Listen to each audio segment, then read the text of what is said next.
Right. Derivatives market हमारे पास है first chapter, and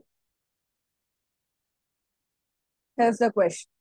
Derivatives trading commenced in India in June 2000 after SEBI granted the final approval to this effect in May 2001 based on the recommendation of which committee? So derivatives trading SEBI ने allow किया था कौन सी committee की recommendation पे?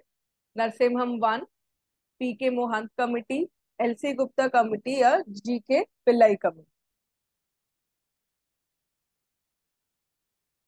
किसके through start हुआ था?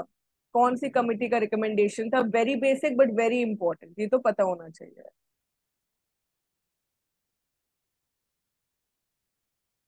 हर एक चीज जो भी हम पढ़ेंगे कि कैपिटल मार्केट कब हुआ था, ये सारी चीजें।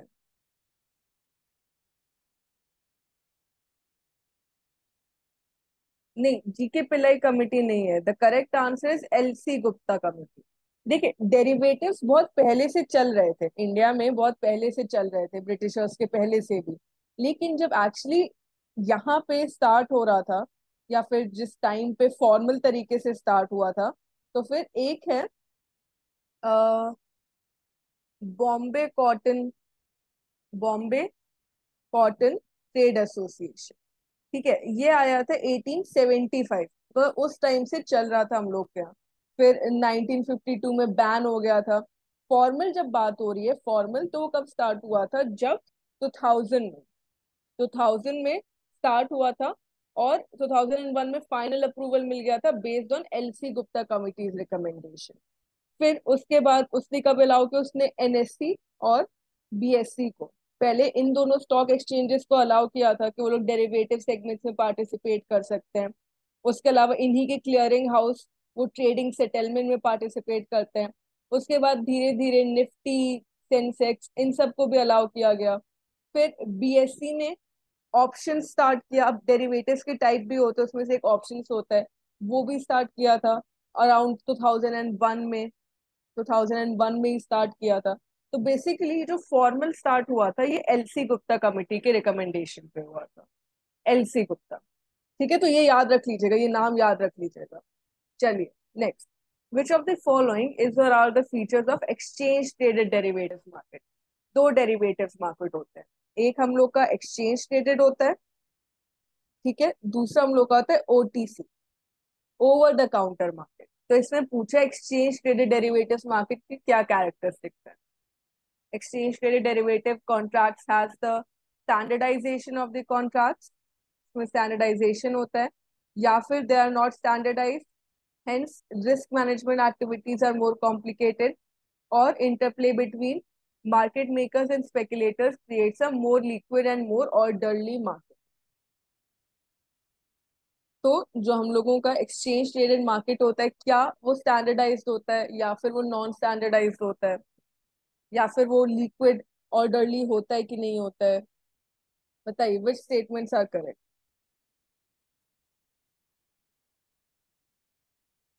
विच स्टेटमेंट्स वुड बी करेक्ट?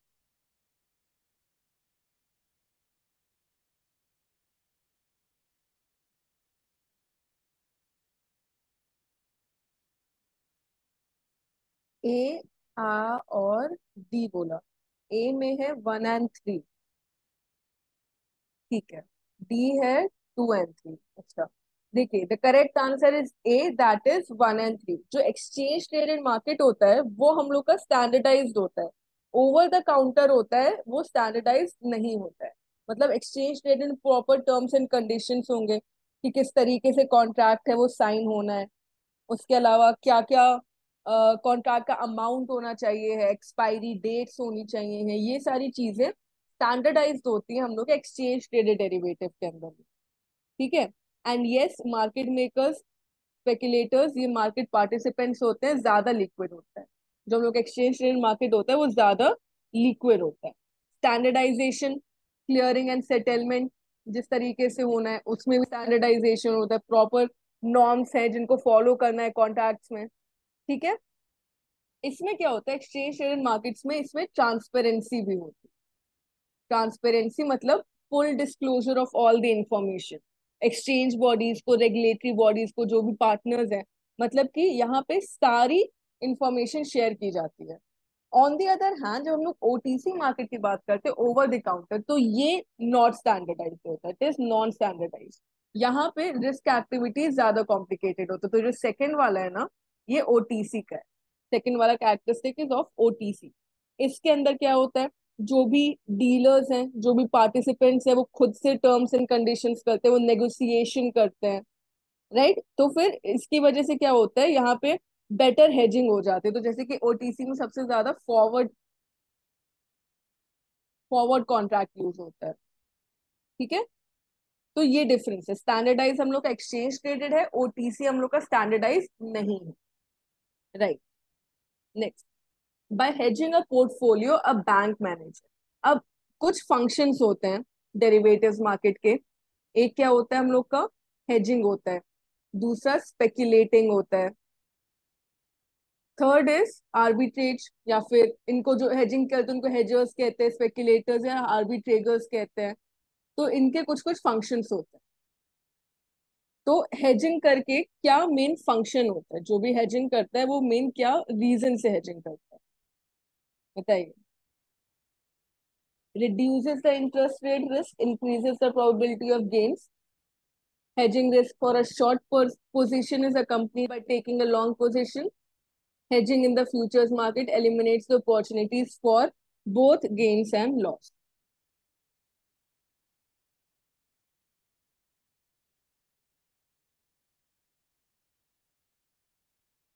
बताइए। जो हेजिंग होता है, इसमें पार्टिसिपेट करते हैं बेसिकली, किस लिए करते हैं, to eliminate the risk, eliminate the risk. ये इसका मेन पार्टी मेन रीजन होता है।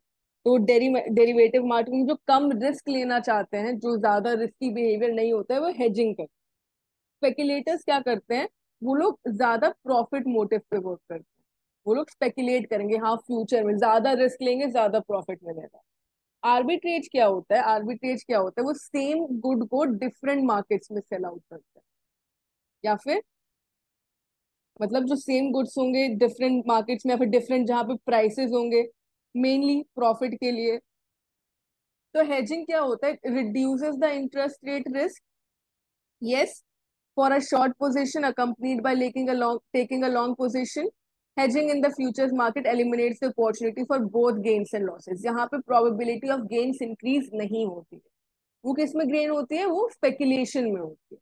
तो 1, 3 एंड 4 ये पार्टिसिपेंट्स होते हैं डेरिवेटिव मार्केट के, या तो वो हेजर्स होंगे, स्पेकुलेटर्स होंगे, या फिर आर्बिट्रेटर्स होंगे, अपने मोटिव से, अपने मोटिव के हिसाब से, राइट। तो 1, 3 एंड 4 प्रोबेबिलिटी ऑफ गेन्स किस में इंक्रीज होगा, स्पेकुलेशन में इंक्रीज होगा, हेजिंग में नहीं। हेजिंग बस बेसिकली इसलिए होता है कि कम गेन्स हो चलेगा, लेकिन लॉसेस नहीं होने चाहिए। तो रिस्क को कम करते हैं, एलिमिनेशन ऑफ रिस्क। चलिए नेक्स्ट देखते हैं। Which of the following statements is और are not true about forward contract. अब हम लोग क्या आ रहे हैं, हम लोग डिफरेंट टाइप्स में आ रहे हैं, टाइप्स ऑफ डेरिवेटिव्स। पहला जो हम लोग का क्लासिफिकेशन होता है, ये तो हो जाता है फाइनेंशियल डेरिवेटिव का, और दूसरा कॉमोडिटी। कॉमोडिटी डेरिवेटिव पे हम लोग फोकस नहीं कर रहे हैं, यहाँ पे हम लोग फोकस कर रहे हैं फाइनेंशियल पे। Financial again can be divided into OTC and are exchange traded, right. Exchange traded के अंदर क्या क्या आता है, ओटीसी के अंदर क्या क्या आता है, उसमें से पूछा गया है फॉरवर्ड्स कॉन्ट्रैक्ट। फॉरवर्ड्स कॉन्ट्रैक्ट हमारा किस में आता है, ओटीसी में आता है, ठीक है। Forward contract exchange rate is calculated as a combination of spot exchange rate and interest rate over a period of time in the future.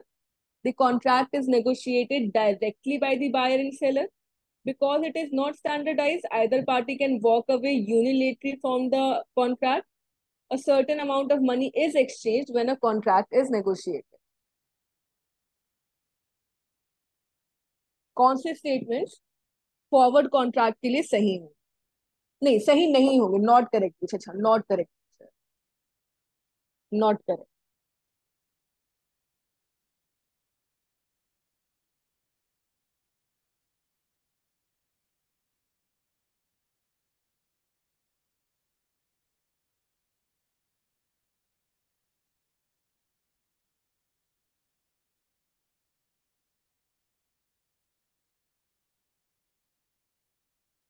C2 and 4, okay, question में थोड़ा सा कंफ्यूजन हो जाएगा।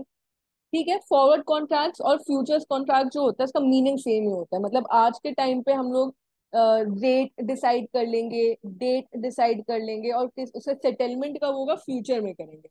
तो it is calculated as a combination of spot exchange rate and interest rate over a period of time in the future. तो ये statement सही है। दूसरा चीज क्या है, अब ये ओटीसी में आता है, यानी कि स्टैंडर्डाइज नहीं है, ये नॉट स्टैंडर्डाइज के अंदर आएगा। ठीक है, ये किस में आएगा, ये नॉट स्टैंडर्डाइज के अंदर आएगा। तो इसमें किस तरीके से डिसाइड होता है, तो टर्म्स और कंडीशंस क्या होते हैं, डायरेक्टली जो होते हैं, डायरेक्टली वो लोग एक दूसरे के साथ शेयर करते हैं, negotiated directly by the buyer and the seller, क्योंकि ये ओटीसी में होता है। फिर उसके बाद, because it is not standardise, any party can walk away unilaterally from the contract. अब ये गलत हो गया, भले ही ये नॉट स्टैंडर्डाइज, चाहे ये नॉट स्टैंडर्डाइज है, फिर भी वो यूनिलेटरली हट नहीं सकते उन लोग को। मतलब both the parties are obliged, उन लोग को जरूरी है कि वो उस कॉन्ट्रैक्ट को फुलफिल करें। या तो दोनों लोग बात कर लो कि भाई कॉन्ट्रैक्ट नहीं करना, ठीक है, या तो दोनों लोग बात कर लो कॉन्ट्रैक्ट नहीं करना, तो फिर कर सकते हैं, वरना नहीं कर सकते। ठीक है, तो they can not move away from the contract. और fourth statement, a certain amount of money is exchanged when a contract is first negotiated. तो यहाँ पे कोई भी एक्सचेंज नहीं होता, नो मनी चेंजेस है। ये कब होता है, जब मेच्योरिटी होती है, जब मेच्योरिटी होती है उस कॉन्ट्रैक्ट की, सिर्फ तभी होता है। तो करेक्ट आंसर 3 and 4 होगा। 3 and 4, 2 and 4 नहीं, यहाँ पे 3 and 4 होना चाहिए। इनकरेक्ट क्योंकि पूछा गया है, बाकी दोनों सही। ठीक है, कॉन्ट्रैक्ट डायरेक्टली नेगोशिएट किया जाता है। अब इसमें क्योंकि डेरिवेटिव है, डेरिवेटिव का अच्छा मतलब क्या होता है, मतलब डायरेक्टली जो भी इंस्ट्रूमेंट यहाँ यूज किया जा रहा है उसकी कोई वैल्यू नहीं है, वो अपनी वैल्यू किसी और इंस्ट्रूमेंट से डिराइव कर रहा है, कोई अंडरलाइंग इंस्ट्रूमेंट। तो अंडरलाइंग इंस्ट्रूमेंट कौन कौन से हो सकते हैं, कोई डॉक्यूमेंट्री बिल हो सकता है, एलसीज हो सकते हैं, हम लोग के लेटर्स ऑफ क्रेडिट हो सकते हैं। ठीक है, तो फॉरवर्ड कॉन्ट्रैक्ट जो जेन्युइन कॉन्ट्रैक्ट्स हैं, जेन्युइन असेट्स हैं, उसी के ऊपर होंगे। ये तो सभी में होता है वैसे, पर फॉरवर्ड का क्या होता है कि वो ओटीसी में होता है, नॉट स्टैंडर्डाइज्ड होता है, and directly by the buyer and seller. ये सारी चीजें, इसकी इंफॉर्मेशन सही है।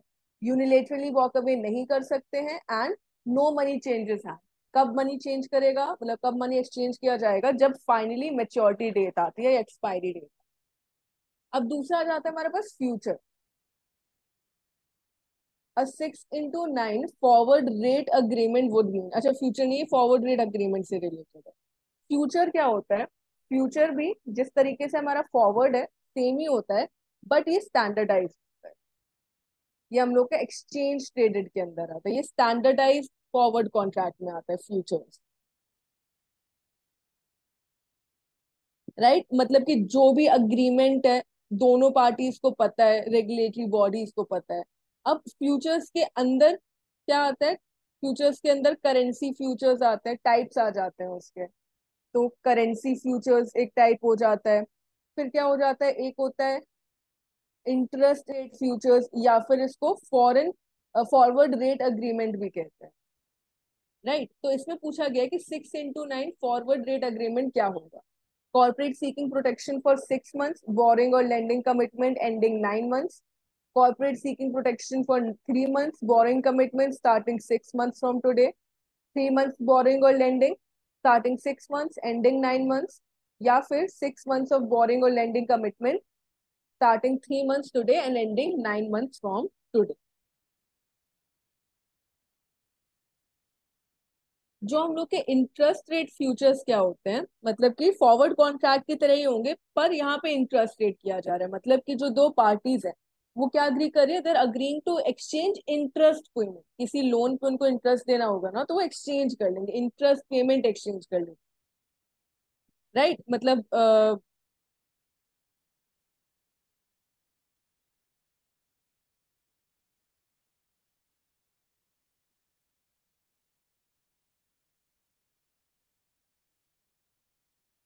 तो इसमें इसके टाइप्स होते हैं।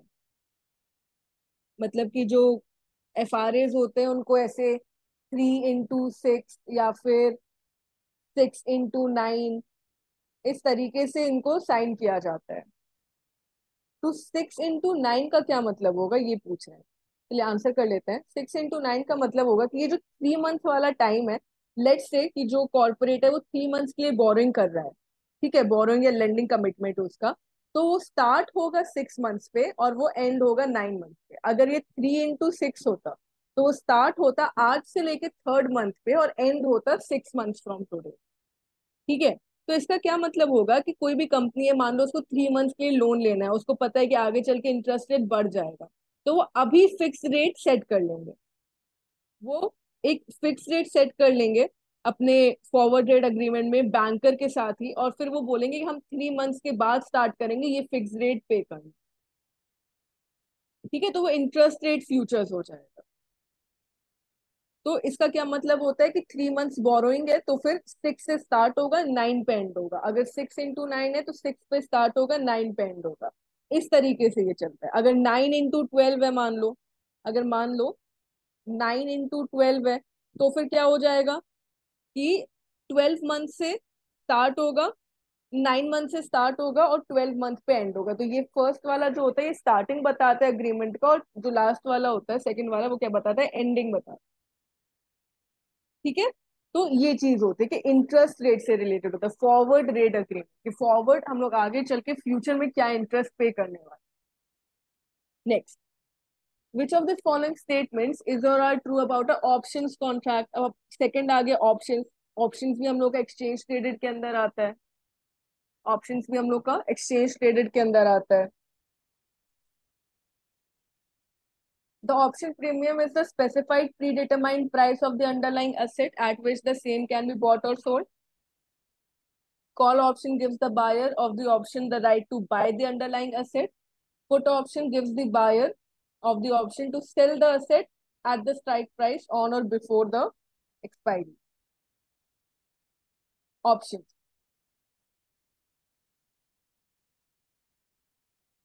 ऑप्शंस होता क्या है हमारा? ऑप्शन, हमारे पास एक ऑप्शन रहता है, मतलब कि we have the right but not the obligation. We have the right, expiry date से पहले मैं बाय या सेल कर सकती हूँ किसी भी असेट को। ठीक है, मेरे पास ये ऑप्शन है, ऑब्लिगेशन नहीं। मेरे पास ये ऑप्शन है, ऑब्लिगेशन नहीं। तो ये ऑप्शन किसको मिलता है? बायर को मिलता है। तब उसके अकॉर्डिंग बताइए कौन से स्टेटमेंट है जो कि सही है।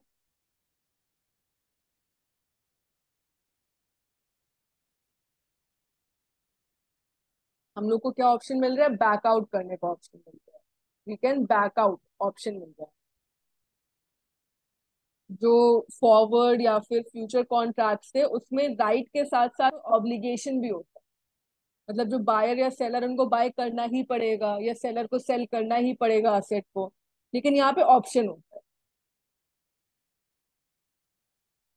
आंसर करना है, कोई ट्राई कर रहा है?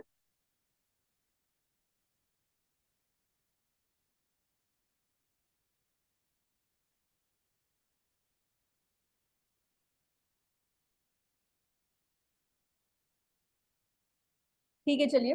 पहली चीज दी हुई है ऑप्शन प्रीमियम। ऑप्शन प्रीमियम क्या होता है? प्रीमियम वो प्राइस होता है that is paid, price that is paid by the buyer to the seller. मतलब कि अगर वो राइट बाय कर रहा है, द राइट टू बाय और सेल द ऑप्शन, तो उसको कहते हैं प्रीमियम। ये जो यहाँ पे डेफिनेशन दिए है ना, स्पेसिफाइड प्री डिटरमाइंड प्राइस, वो क्या होता है? वो हम लोग का स्ट्राइक प्राइस होता है। ये हम लोग का होता है स्ट्राइक प्राइस। इसको क्या कहते हैं? Strike price. कि मतलब इस पे हम उस असेट को बाय या सेल कर सकते हैं ऑन या बिफोर द एक्सपायरी डेट। ठीक है, तो स्ट्राइक प्राइस क्या होता है? ये बता रहा है कि अगर मैं अपना ऑप्शन को यूज कर दूं, if before the expiry date, if before the date of expiration I am willing to sell the asset, sell the underlying asset, so वो किस पे होगा? वो स्ट्राइक पे होगा, मेरे स्ट्राइक प्राइस पे, या फिर इसको एक्सरसाइज प्राइस पे। मतलब I am exercising my option. Option premium क्या होता है? If I am buying an asset या option from you, then I am paying that price right now. बाकी दोनों सही दिए। कॉल ऑप्शन में बायर को ऑप्शन मिलता है the right to buy the underlying asset. Put option में बायर को ऑप्शन मिलता है to sell the underlying. Right, तो ये दोनों सही है। तो the right answer is 2 and 3। इसके अलावा अंडरलाइंग असेट होता है, जो भी असेट है, बीट अ फॉरेन करेंसी, कुछ भी हो सकता है, वीट, कॉटन, फाइनेंशियल इंस्ट्रूमेंट भी हो सकते हैं, स्टॉक इंडिसेस, बॉन्ड, ये सब हो सकते हैं। ओपन इंटरेस्ट क्या होता है? टोटल नंबर ऑफ ऑप्शंस जो कि है मार्केट में available. Option holder who buys an option, option seller जो क्या कर रहे हैं, सेल कर रहे हैं, they are obligated to buy from the option holder, right. इसके अंदर दो और टर्म्स होते हैं, एक होता है अमेरिकन ऑप्शन, दूसरा होता है यूरोपियन ऑप्शन। अमेरिकन ऑप्शन में क्या होता है, यहाँ पे जो बायर है वो एक्सपिरेशन डेट से पहले अपने ऑप्शन को यूज कर सकता है, any time between the day of purchase of the option and the day of expiry, मतलब before expiry day. European option में क्या आता है कि केवल एक्सपिरेशन डे पर ही मैं अपने ऑप्शन को यूज कर सकता हूँ, on the day of expiry. जब टाइम खत्म हो रहा है उसके पहले नहीं कर सकते, ठीक है, उसके पहले मैं नहीं कर सकती। तो ये पूरा ऑप्शन से रिलेटेड। चलिए नेक्स्ट देखते हैं। अब स्वॉप आ गया। स्वॉप, स्वॉप्स किसके अंदर आता है? हमारे ओवर द काउंटर के। Swap comes under the over the counter. So a swap can be explained as a barter. What are the different types of swap that are available? Swap में क्या हो रहा है? Exchange of one good for another. यही होता है ना barter में, कॉमोडिटी कॉमोडिटी। तो एक चीज को दूसरी चीज के लिए एक्सचेंज कर, स्वॉप कर दे रहे हैं। डिफरेंट टाइप्स ऑफ स्वॉप कौन से होते हैं? Currency swap, two parties exchange one currency for another. In currency swap, equivalent principal amount are exchanged. Interest rate swap involves the exchange of fixed interest rate for a floating rate. Credit default swap allows an investor to swap the credit risk with another investor. Any situation involving a credit default swap will have a minimum of two parties. तो पहले तो currency swap से related first या second में से कोई एक ही ठीक हो सकता है, दोनों तो ठीक होंगे नहीं। या तो हम करेंसी एक्सचेंज कर लेंगे या फिर प्रिंसिपल अमाउंट। तो क्या होता है यहाँ पे करेंसी स्वैप में, किसी भी लेट से लोन का प्रिंसिपल अमाउंट होता है वो एक्सचेंज किया जाता है। जैसे कि मान लीजिए एक पर्सन है, एक इंडियन है और एक यूएस का पर्सन है, ठीक है, अमेरिकन है। उसने यहाँ पे लोन लिया रुपी में, और इंडियन ने यहाँ से लोन लिया लेट से डॉलर्स में। तो वो लोग क्या करेंगे, वो लोग अपना जो प्रिंसिपल अमाउंट है वो एक्सचेंज कर देंगे। तुम मेरी जगह लोन पे कर दो, मैं तुम्हारी जगह लोन पे कर दूंगा। बेसिकली समझने का ये तरीका है, राइट। क्योंकि जो इंडिया वाला बंदा उसको रुपी में पे करने में ज्यादा आसानी होगी, वहां वाले बंदे को यूएस डॉलर्स में पे करने में आसानी होगी। क्यों? क्योंकि इंटरेस्ट रेट डिफर करते हैं। तो यहाँ पे क्या हो रहा है, equivalent principal amounts are exchange. Equivalent, तो जो डॉलर में वैल्यू होगी वही रुपी में वैल्यू होगी, वैल्यू सेम होती है उसकी, ठीक है। तो सेकंड स्टेटमेंट सही हो गया। फिर क्या दिया? Interest rate swap involve the exchange of fix interest rate for a floating rate. Correct, ये स्टेटमेंट भी सही है। इंटरेस्ट रेट में क्या कर रहे हैं हम लोग? हम लोग स्वैप कर रहे हैं। इसको क्या कहते हैं? आईआरएस भी बोलते हैं इसको, आईआरएस भी बोलते हैं। मतलब कि फिक्स्ड रेट फ्लोटिंग रेट या वाइस वर्सा, जो इंटरेस्ट पेमेंट है स्पेसिफाइड प्रिंसिपल अमाउंट के ऊपर, उसको हम लोग एक्सचेंज करते हैं। तो ये ठीक हो गया। फिर credit default swap allows the investor to swap the credit risk. Yes correct, एक इन्वेस्टर दूसरे इन्वेस्टर से अपना क्रेडिट रिस्क को करेगा। मतलब कोई बंदा है वो कंफ्यूज है, वो थोड़ा सा डरा हुआ है कि जो बोरोवर है वो डिफॉल्ट करने वाला है, तो वो क्या करेगा, वो अपने उसको रिस्क को स्वैप कर लेगा, ठीक है। तो इसको क्या बोलते हैं? सीडीएस बाय कर। Credit default swap is wide from a CDS seller. और अगर डिफॉल्ट करता है तो जो सेलर है वो क्या करेगा, वो उसको रिकवर कर देगा, मतलब वो रिइम्बर्स कर देगा उसको, ठीक है। मेन बस इतना समझिए। लेकिन जो फिफ्थ स्टेटमेंट है, any situation involving a credit default swap will have a minimum of two parties, नहीं, मिनिमम ऑफ थ्री पार्टी। इसमें मिनिमम ऑफ थ्री पार्टीज आती है। पहली पार्टी कौन सी होगी? जो भी इंस्टीट्यूशन होगी जिसने लेट से डेट सिक्योरिटी दिया है। दूसरा पार्टी क्या होगा? सीडीएस बायर होगा। तीसरा पार्टी सीडीएस सेलर होगा।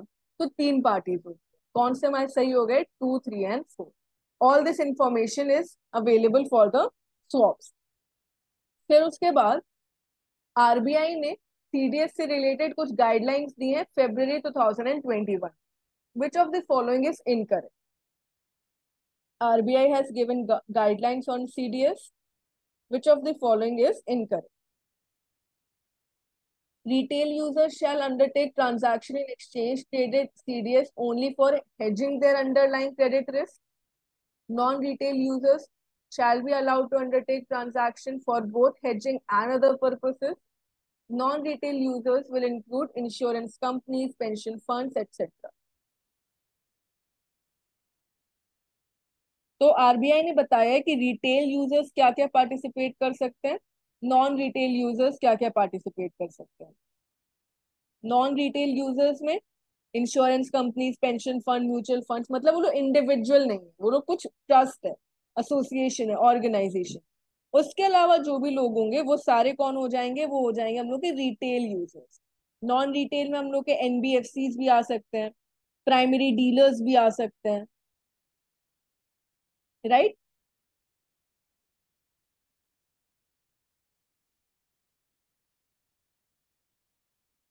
तो उसके अकॉर्डिंग दोनों ही ये स्टेटमेंट सही है। रिटेल यूजर्स केवल हेजिंग के लिए, मतलब एलिमिनेटिंग देयर रिस्क के लिए यूज करेंगे। नॉन रिटेल यूजर्स प्रॉफिट के ऊपर भी कर सकते हैं, राइट। तो ऑल आर करेक्ट। पूछा गया था कौन सा इनकरेक्ट है, कोई भी इनकरेक्ट नहीं है, इसीलिए ऑल आर करेक्ट। क्वेश्चन समझ में आ रहे हैं? यस, क्वेश्चन समझ में आ रहे हैं? कोई क्वेरी यहां तक?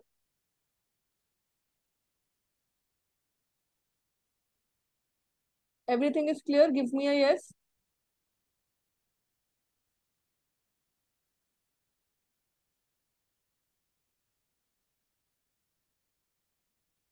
Yes, okay. जहां भी डाउट हो तो आप पूछ सकते हो, ठीक है। चलिए, तो ये हो गया सीडीएस से related. Last question from this chapter, what is the purpose of the ISDA document? ISDA document, ISDA document क्या होता है हम लोग का? It is International Swap and Derivatives Association, वो होता है हम लोग का आईएसडीए। अब उसका एक अग्रीमेंट होता है या फिर डॉक्यूमेंट होता है, उसका क्या पर्पस है? It is a part of framework for documents designed to enable exchange traded derivatives to be documented fully and flexibly. Master document between two parties. Pre-printed master document is never altered except to enter the names of the party. बताइए कौन से statements हैं जो कि purpose बता रहे हैं, what is the purpose?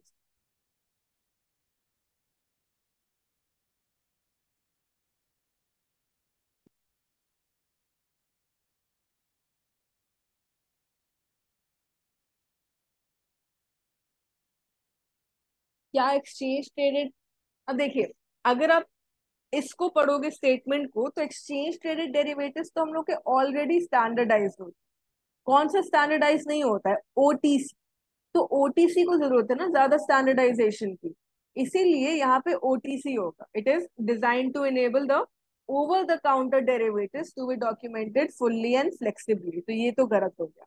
बाकी दोनों सही है। दो पार्टीज, क्या टर्म्स एंड कंडीशंस आपने एंटर किया है वो आपको मास्टर डायग्राम जो डॉक्यूमेंट है उसमें बताना है। दूसरा, इसका एक फॉर्मेट होता है जो कि मेंशन्ड है, उसमें लिखा रहेगा कि अच्छा क्या एक्सपायरी डेट है, या फिर क्या स्ट्राइक प्राइस है, क्या प्रीमियम है, ये सारी चीजें। आपको बस अपना पार्टी का नेम चेंज कर सकते हो। It can be altered only to insert the names of the party. तो टू एन, ये आईएसडीए डॉक्यूमेंट होता है, तो ओटीसी इंस्ट्रूमेंट के लिए होता है, ठीक है, ओटीसी के लिए। इसमें सारी इंफॉर्मेशन जो भी वो अग्री करे इस मास्टर डॉक्यूमेंट में प्रॉपर फॉर्मेट के साथ उनको फिल इन करना। चलिए नेक्स्ट चैप्टर की तरफ बढ़ते हैं। Which of the following statements is wrong in explaining the meaning of factoring? Factoring and forfeiting.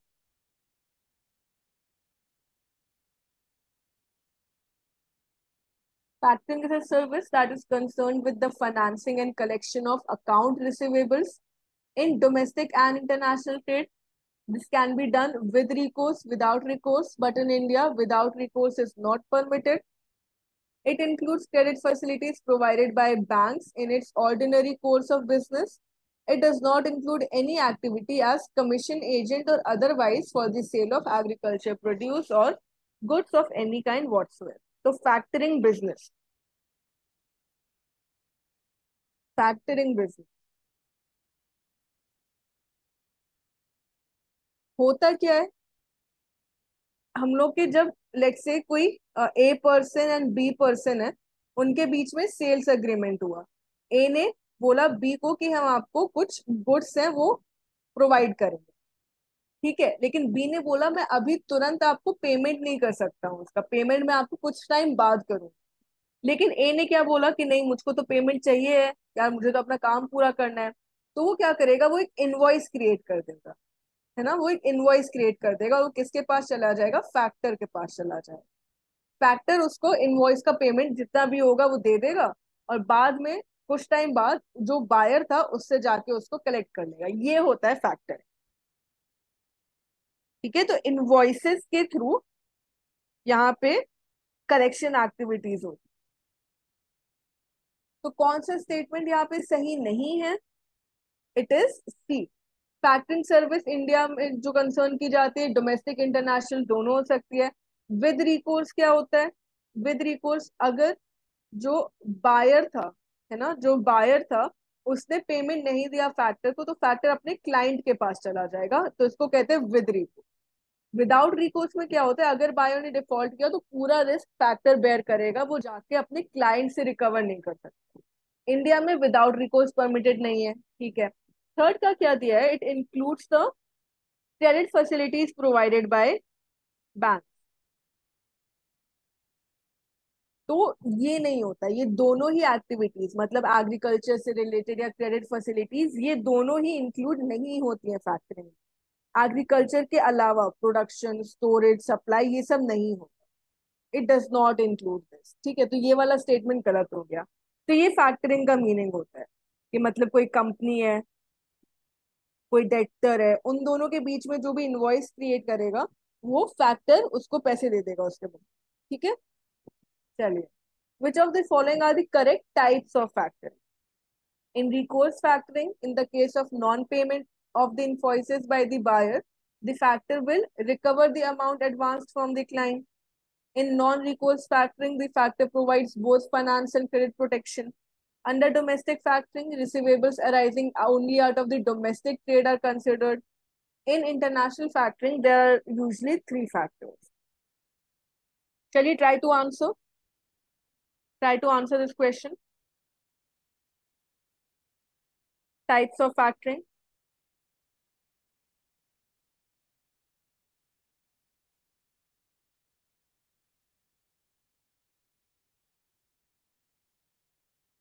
Main तो ये दो टाइप होते ही हैं, नॉन रिकोर्स, रिकोर्स। उसके अलावा हम लोगों का डोमेस्टिक इंटरनेशनल फैक्टरिंग होता है। आपने आंसर किया बी, 1, 3 एंड 4। देखिए, रिकोर्स फैक्टरिंग यहाँ पे will recover the amount from the client, हमने अभी डिस्कस किया। नॉन रिकोर्स में both credit and finance and credit protection provide करता है। डोमेस्टिक में डोमेस्टिक इनलैंड हो जाएगा, जो इंटरनेशनल फैक्टरिंग होगी इंटरनेशनल फैक्टरिंग अलग हो जाएगा। अब यहाँ पे पूछा गया है in international factoring there are usually three factors, तो थ्री फैक्टर्स थोड़ी ना होंगे, टू फैक्टर्स होंगे। मतलब इंटरनेशनल में क्या होता है, एक सप्लायर होता है, दूसरा बायर होता है। उसके अलावा सप्लायर का एक्सपोर्ट फैक्टर हो जाता है और बायर का इंपोर्ट फैक्टर हो जाता है। तो दो ही तो फैक्टर हुए, एक सप्लाइंग कंट्री अपना फैक्टर सिलेक्ट कर लेगी और एक बाइंग कंट्री अपना फैक्टर सपोर्ट कर लेगी। तो कौन से सही हो गए, 1, 2 एंड 3। 1, 2 एंड 3। ठीक है, 1, 2 एंड 3। तो ये होता है हम लोगों का इंटरनेशनल के अंदर। तो ये टाइप्स हो गए इसके कि कितने टाइप्स के फैक्टरिंग होती है। Next, what is the correct process of single factor system?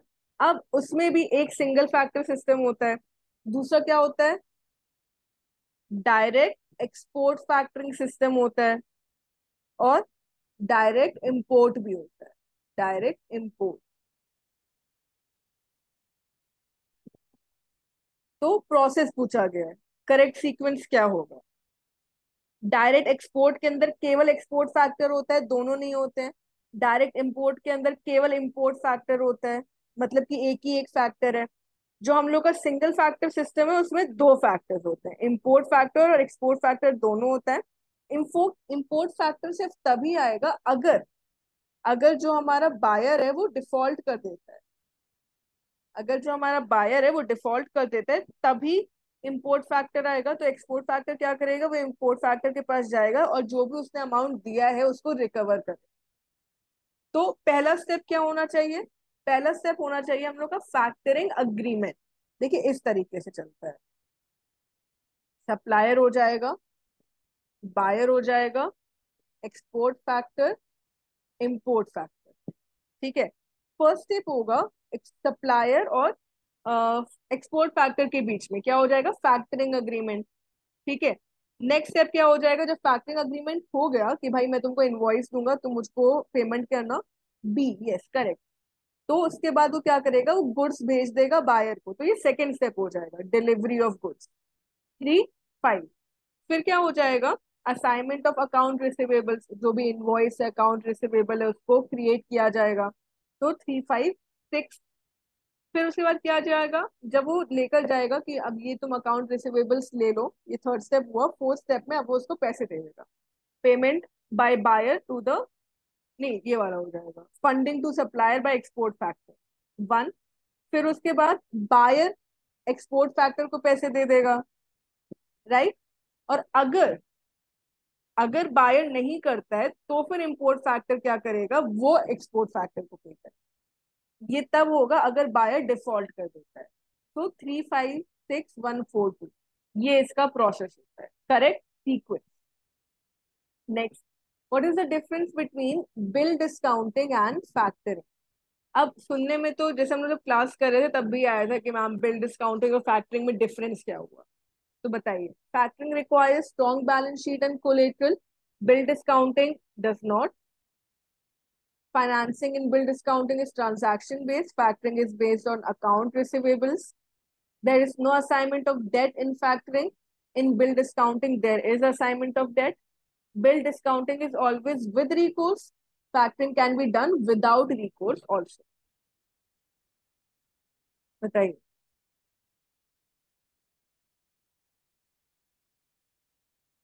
कौन से स्टेटमेंट है जो कि सही है।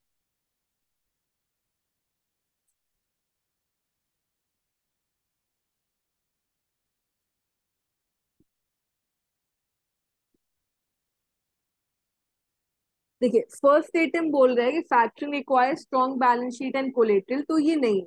फैक्टरिंग के अंदर बिना कोलेटरल दिए केवल रिसीवेबल्स गुड क्वालिटी के होने चाहिए, तो फिर आप बिना कोलेटरल दिए फैक्टरिंग को कर सकते हो। ठीक है, तो फिर यहाँ पे स्ट्रॉन्ग बैलेंस शीट नहीं चाहिए। बिल डिस्काउंटिंग में स्ट्रॉन्ग बैलेंस शीट और कोलेटरल्स दोनों चाहिए। फिर बिल डिस्काउंटिंग ट्रांजैक्शन बेस्ड है, financing in bill discount is transaction based and factoring is based on account receivables। yes, ये स्टेटमेंट सही हो गया। पर इसमें हमने अभी देखा ना कि जो अकाउंट रिसीवेबल्स है उसके बेसिस पे होता है।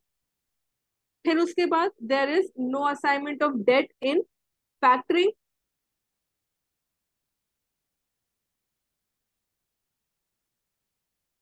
एंड बिल डिस्काउंटिंग में देयर इज, तो ये भी नहीं है। फैक्टरिंग के अंदर असाइनमेंट ऑफ डेट होता है पर बिल डिस्काउंटिंग में कोई भी असाइनमेंट ऑफ डेट नहीं होता है। Bill discounting is always with recourse, पर हमने अभी देखा फैक्टरिंग विदाउट रिकॉर्स भी हो सकता है ना। तो कौन से सही हो गए, 2 और 4, ये दोनों सही हो गए। तो बिल डिस्काउंटिंग क्या है हम लोग का, कि वो एक फाइनेंसिंग का मोड है, it is a mode of financing. लेकिन फैक्टरिंग क्या होता है, फैक्टरिंग के अंदर बहुत सारी चीजें होती है। रिसीवेबल्स को मैनेज करना भी होता है, मैनेजमेंट इंफॉर्मेशन सिस्टम भी होता है, कलेक्शन भी होता है, क्रेडिट इंश्योरेंस भी होता है ना। तो बिल डिस्काउंटिंग थोड़ा सा नैरो कॉन्सेप्ट हो जाएगा, factoring is a broader concept, ये ज्यादा ब्रॉड कॉन्सेप्ट, राइट। तो 2 एंड इन दोनों के डिफरेंस बताऊंगी। Next, what is forfaiting. अब फोरफेटिंग क्या होता है, when an exporter transfers his right to receive payment in favor of the forfeiter, the transaction is called forfeiting. Forfeiting is a method of discounting of international trade receivables on with a recourse basis. Some bankers define forfeiting as medium-term capital goods financing by means of selling of a bill of exchange at a discount to a third party who is a forfeiter। बताइए, forfeiting forfeit का मतलब ही होता है कि मतलब surrender कर देना, हार मान लेना, सरेंडर कर देना, फोरफीट। तो फोरफीटिंग क्या है?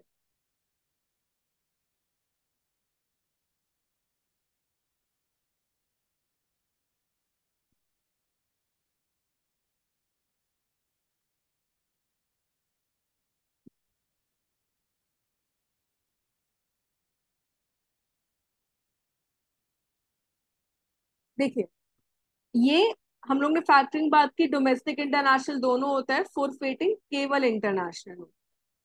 फोरफेटिंग केवल इंटरनेशनल होता है। तो फर्स्ट स्टेटमेंट सही हो गया, एक्सपोर्टर क्या कर रहा है, वहां पे फैक्टर था, यहाँ पे फोरफेटर होता है, राइट। सेकंड क्या बोल रहे हैं, विद रिकोर्स नहीं होता है, विदाउट रिकोर्स। इसमें पूरा जो क्रेडिट रिस्क होता है ना, वो बेयर कर लेगा फोरफेटर। तो फोरफेटर इंटरनेशनल ट्रेड ट्रांजैक्शंस में होता है, दूसरा विदाउट रिकोर्स होता है। और थर्ड स्टेटमेंट भी सही है, सो वन एंड थ्री। तो फोरफेटिंग में जो फैक्टरिंग का था ना, वही पूरा प्रोसेस होगा, पर वो फोरफेटिंग में हो जाए, राइट। तो एक फोरफेटर आता है दोनों के बीच में, तो क्या क्या होगा, एक एक्सपोर्टर पर्सन होगा, कंट्री होगी, एक इम्पोर्टर होगा, फिर यहाँ पे एक फोरफेटर एंटर कर जाएगा, और ये क्या हो जाएगा, ये इम्पोर्टर्स बैंक हो जाएगा, इम्पोर्टर्स बैंक। तो प्रोसेस वही रहता है कि मतलब कि एक अग्रीमेंट साइन किया जाएगा, फिर एक्सपोर्टर और इम्पोर्टर एक अग्रीमेंट साइन करेंगे जिसमें शिपमेंट होगा, शिपमेंट के जो डॉक्यूमेंट्स हैं वो इम्पोर्टर बैंक को मिलेंगे। तो इसी तरीके से ये प्रोसेस होता है। तो कौन सा स्टेटमेंट सही है, one and three, without recourse basis पे होता है। इंडिया में फोरफेटर का काम कौन करता है, एग्जिम बैंक। इंडिया में फोरफेटिंग का काम करता है एग्जिम बैंक। ठीक है, चलिए। Which of the following is not a part of forfaiting process in India? Exporter negotiates tentative contract with importer, specifying therein the nature of goods, delivery schedule, etc. After goods are exported, shipping documents are submitted by the exporter to the forfeiter directly. Exporter approaches the Exim Bank for obtaining an indicative quote, and the exporter finalizes the contract incorporating the forfeiter's fee. तो India में जो फोरफेटिंग process है उसका part क्या नहीं है, कौन सा स्टेटमेंट है यहाँ पे जो कि गलत दिया?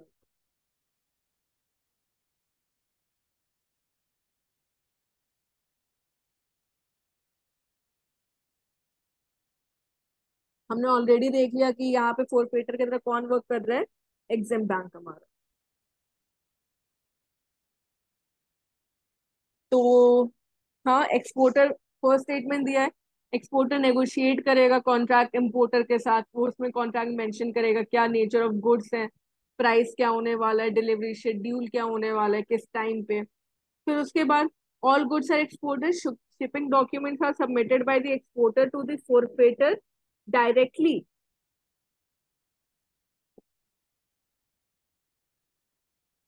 तो ये वाला स्टेटमेंट क्या है, ये गलत है। जो सबमिट किया जा रहा है shipping documents exporter to the forfaiter, it is through the Exim bank. क्योंकि इंडिया की बात होगी तो यहाँ पे एग्जिम बैंक को देगा, मतलब कि जो एक्सपोर्टर है वो एग्जिम बैंक को देगा, और फिर एग्जिम बैंक फोरफेटर को, exporter to the forfaiter through the Exim bank. फिर उसके बाद exporter approaches the Exim bank for obtaining indicative code for forfaiting the transactions, मतलब किसके पास जा रहा है, वो एग्जिम बैंक के पास जा रहा है। And exporter finalises the contract. ठीक है, तो यहाँ पे एग्जिम बैंक का रोल इंपॉर्टेंट है। फोरफेटिंग चार्जेस जो भी होंगी, एक्सपोर्ट डिक्लेरेशन फॉर्म एक होता है, ईडीएफ जिसको बोला जाता है, export declaration form, shipping bill, ये सारी चीजें किसमें आती है, ये मेंशन करना हो, राइट। तो मेन चीज यहाँ पे क्या याद रखनी है, जो फोरफेटिंग बिजनेस है India, it is done through the Exim. Next, which fees is involve in forfaiting? अब फोरफेटिंग के अंदर कुछ फीस होती है जो कि कलेक्ट करते हैं, finance charge, service fee, discount fees, commitment. बताइए।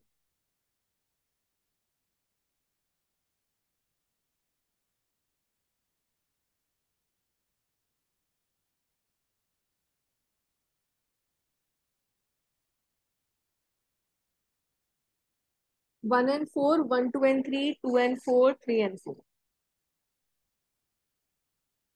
A, 1 and 4. नहीं, एक्चुअली फाइनेंस चार्ज और सर्विस फी ये किसके अंदर होती है? फैक्टरिंग के अंदर। ये हम लोगों के फैक्टरिंग के अंदर होती है। डिस्काउंट फीस और कमिटमेंट फीस ये हम लोग के फोर्थ रेटिंग के। तो the right answer is 3 answer. Discount fees क्या हो जाएगी? जैसे मान लीजिए कोई एक बेंचमार्क सेट किया गया है तो वो उस पर डिस्काउंट रेट बताता है। कमिटमेंट फीस क्या हो जाती है कि एक स्पेसिफाइड टाइम पीरियड में एक कमिटमेंट है कि इस टाइम पे आपको पे करना है। तो फिर वो एक फिक्स्ड अमाउंट होता है, 1%, 1.5% के आसपास में। तो ये याद रखना है, ठीक है। डिस्काउंट फीस और कमिटमेंट फीस आती है फोर्थ वेटिंग में। फाइनेंस चार्ज और सर्विस फी किस में आती है? ये हम लोग के फैक्टरिंग में। Right. Next, to address the financing related issues faced by MSMEs in India, RBI in the year 2014 introduced the concept of TREDS. What are its principles? TREDS. TREDS क्या है हम लोग का? TREDS का फुल फॉर्म है trade receivables discounting system. तो इसको RBI ने 2014 में दिया है। ये क्या काम करेगा? ये फैक्टरिंग का काम करेगा या फिर फोरफेटिंग का काम करेगा। किसके लिए? एमएसएमईज के लिए।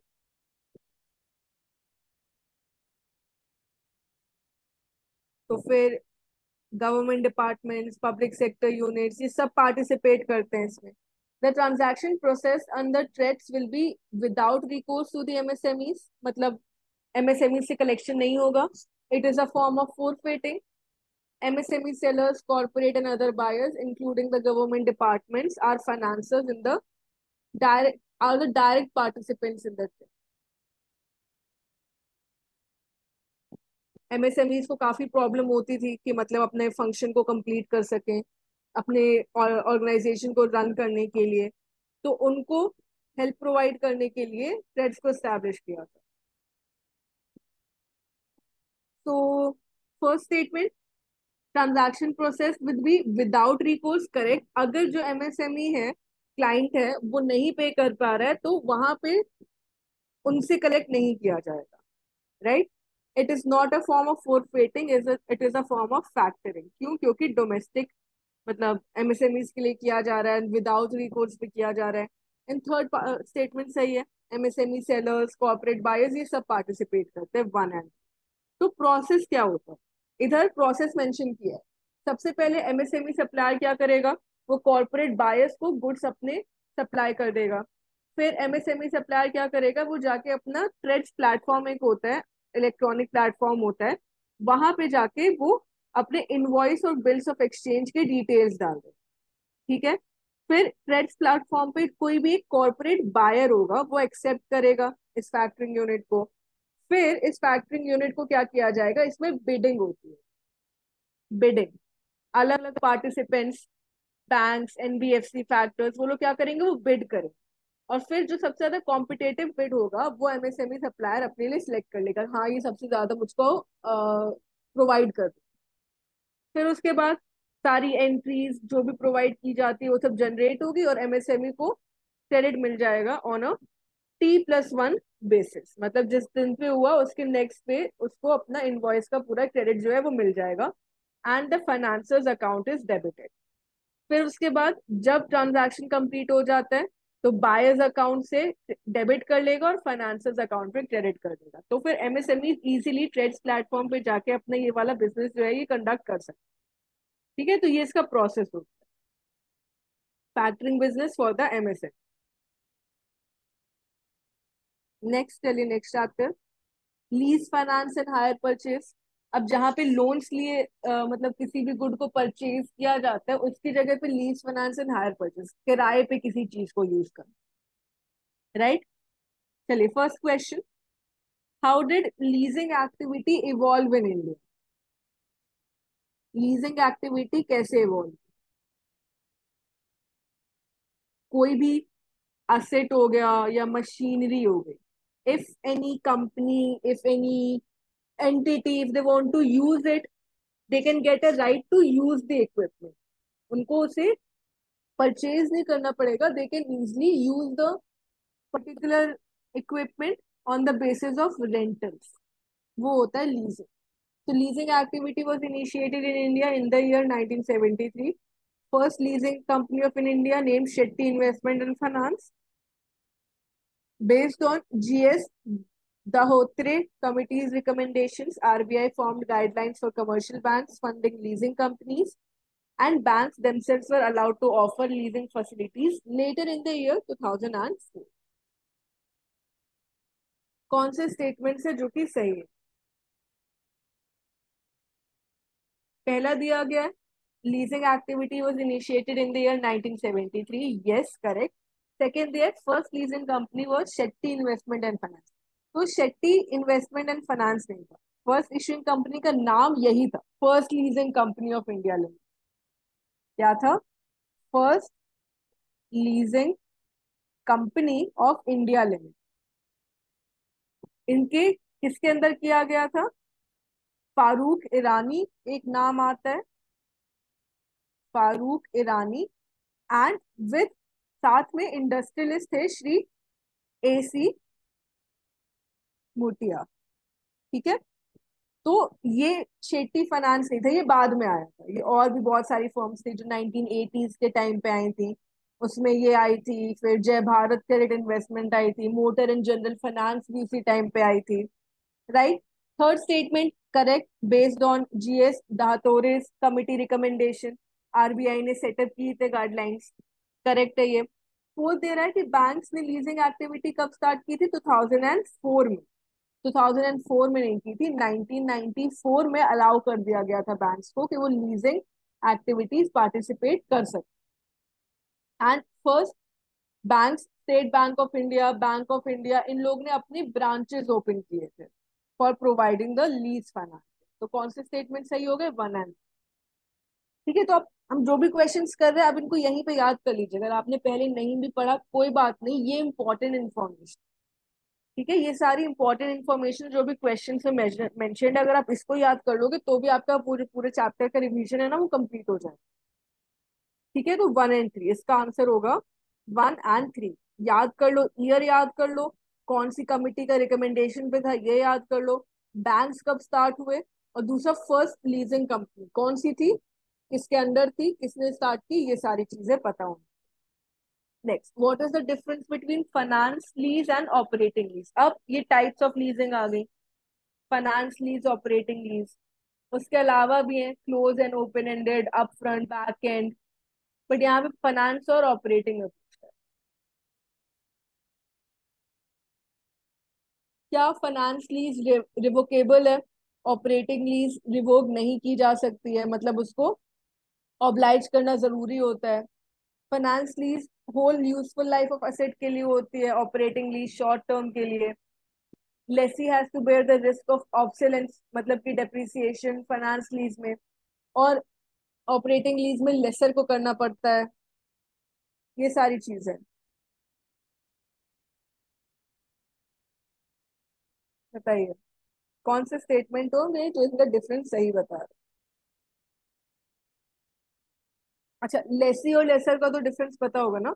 लेसर कौन होता है? वो होता है owner, lessor is the owner. Lessee क्या होता है? जिसको यूज करना। ठीक है, तो लेसी कौन, में यूजर की तरह याद कर सकते हैं। लेसी कौन हो गया? यूजर, जो राइट ले रहा है। कौन से स्टेटमेंट्स है जो कि सही है? सी, 2, 3 एंड 4। अच्छा, फाइनेंस लीज रिवोकेबल है, operating lease can not be revoke.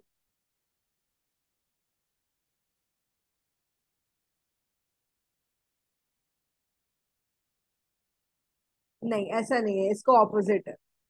ये स्टेटमेंट गलत है। फाइनेंस लीज क्या होता है? वो रिवोक नहीं की जा सकती है, एंड ऑपरेटिंग लीज रिवोकेबल है। फर्स्ट स्टेटमेंट गलत हो गया। Finance lease is for the whole useful time, yes finance lease पूरे टाइम, जितने टाइम के लिए वो असेट यूजफुल है उसकी कंप्लीट लाइफ के लिए लिया जाता है। Operating lease is for a shorter duration. फिर the lessee has to bear the risk of obsolescence in finance lease, yes, इसके अंदर फाइनेंस लीज के अंदर लेसी करता है, ऑपरेटिंग लीज के अंदर लेसर करता है, तो ये वाला स्टेटमेंट भी सही हो गया। अब ये वाला जो ऑपरेटिंग लीज के अंदर ऑप्शन होता है to purchase the asset at the end of the contract, नहीं, ऐसा कोई भी ऑप्शन ऑपरेटिंग लीज के अंदर नहीं होता है। ये किसके अंदर होता है? फाइनेंशियल लीज के अंदर होता है। वो ऑप्शन प्रोवाइड करता है कि आप लास्ट इंस्टॉलमेंट अगर पे कर दोगे, आपने टर्म्स एंड कंडीशंस फुलफिल कर लिए, तो आपको वो मिल जाए। राइट, तो कौन से 2 एंड 3, इन दोनों के डिफरेंस याद कर लो कि किसके अंदर क्या अलाउड है, ऑप्शन है या ऑप्शन का कॉस्ट है। मेंटेनेंस में, मेंटेनेंस के सारे कॉस्ट जो भी होते हैं टैक्सेस से रिलेटेड, इंश्योरेंस से रिलेटेड, फाइनेंस लीज में कौन पे करेगा? लेसी पे करेगा, क्योंकि वो पूरे लाइफ टाइम के लिए यूज कर रहा है ना, वो पूरे लाइफ टाइम के लिए यूज कर रहा है, इसलिए ऑब्सोलेंस कॉस्ट, मेंटेनेंस कॉस्ट, ये सारा चीज लेसी के ऊपर आता है। और क्योंकि वो सब पे कर रहा है, तो वो आखिरी में जाके उसको परचेज भी कर सकता है। तो फाइनेंस लीज में ज्यादा ऑप्शन है, right, and it can not be revoked.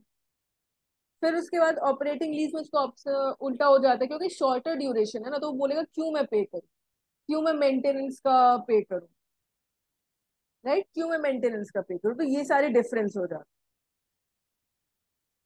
ठीक है, तो ये डिफरेंस हो गया। Next, depending upon how the lessee acquires the asset the types of lease financing are. अब और भी टाइप्स दिए हुए हैं, और भी कैटेगराइजेशन दिया है। Depending upon how the lessee acquires the asset, open ended, close ended, direct lease, upfront, back end, leverage, percentage, sale and lease back. अब ओपन एंडेड और क्लोज एंडेड क्या होता है? क्लोज एंडेड में क्या होगा, जब मेच्योरिटी पीरियड खत्म हुआ कॉन्ट्रैक्ट का, तो फिर एसेट क्या हो जाएगा? वो ट्रांसफर हो जाएगा, the asset is transfer to the lessee. ठीक है। ओपन एंडेड में क्या होता है? एक ऑप्शन होता है, तो ओपन एंडेड में ऑप्शन होता है that if they want they can purchase the asset. Close ended में ऑप्शन नहीं होगा, डायरेक्टली जो ओनर है उसके पास वापस ट्रांसफर हो जाएगा। डायरेक्ट लीज में क्या होता है? जो लेसर है वो खुद परचेज करेगा असेट और हैंड ओवर कर देगा वो लेसी को, मतलब डायरेक्ट, इसमें और कोई भी इन्वॉल्व नहीं, राइट, वो डायरेक्ट है। Up front end back and में क्या होता है? अप फ्रंट लीज में क्या होता है कि स्टार्टिंग में होते हैं वो ज्यादा रेंटल्स होते हैं, हायर, हायर रेंटल स्टार्टिंग में ज्यादा होते हैं। और बैक एंड में क्या होते हैं? जैसे जैसे टाइम बढ़ता है इनिशियल ईयर्स में, मतलब कि in the back end in the initial years the lease rentals are less, तो इसमें हायर कब होता है? एंड में, हायर एंड में होता है, स्टार्टिंग में कम होता है। लिवरेज जो लीज होता है उसमें क्या होता है? लेसर क्या करेगा? वो बोरो करेगा, वो कंप्लीटली परचेज नहीं कर रहा है, मतलब एक लोन पे कोई एक असेट है वो उसने लिया है, और उसका पार्ट उसने पे कर दिया है, बाकी पार्ट वो लेसी से रिकवर कर। परसेंटेज लीज में क्या हो जाता है? फिक्स लीज रेंटल्स प्लस एक टर्म होता है previous years gross revenue, gross revenue, तो ये प्रॉफिट बेसिस पे होता है। तो लेसी को क्या करना पड़ रहा है? लेसर को वो फिक्स रेंटल्स प्लस कुछ ग्रॉस रेवेन्यू भी पे करता है। और क्या दिया है? सेल एंड लीज बैक दिया हुआ है।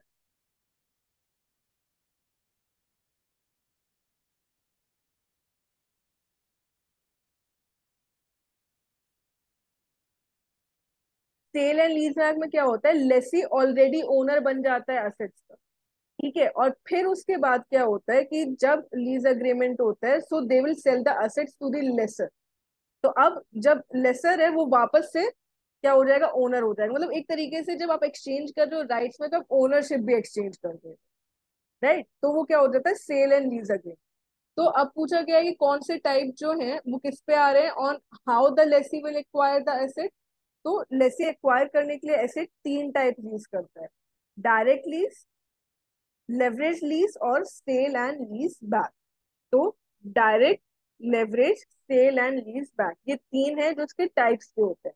बाकी जो इस पे आते हैं वो होता है कि मतलब किस तरीके से रेंटल पे कर, तो 2, 4 एंड 6, तो इन सब के मीनिंग सभी याद रखना कि किस में क्या हो रहा है, कौन सा अग्रीमेंट में क्या हो रहा है। Next, what is the impact of leasing on financial ratio. अब जो भी कंपनी है उसके फाइनेंशियल रेशियोज, उसका इक्विटी, पे क्या असर हो रहा है, या फिर डेट इक्विटी रेशियो पे क्या असर हो रहा है। तो debt equity ratio remains unaffected, it is higher as come. हम किसे कंपेयर करें कि अगर उसने बोरोड, अगर उसने क्या किया होता कि वो परचेज कर रहा होता या फिर उसने लोन लिया होता, डेट लिया होता, तो उसके कंपैरिजन तो क्या डेट इक्विटी रेशियो अनअफेक्टेड रहता, या फिर हायर हो जाता, या फिर लोअर हो जाता, या फिर इक्वल रहता, equal as compare to when the buyer would have borrowed fund. तो क्या इम्पैक्ट पड़ता है हम लोगों के फाइनेंशियल रेशियोज? जल्दी से बताइए कौन सा आंसर सही होगा, विच आंसर वुड बी करेक्ट?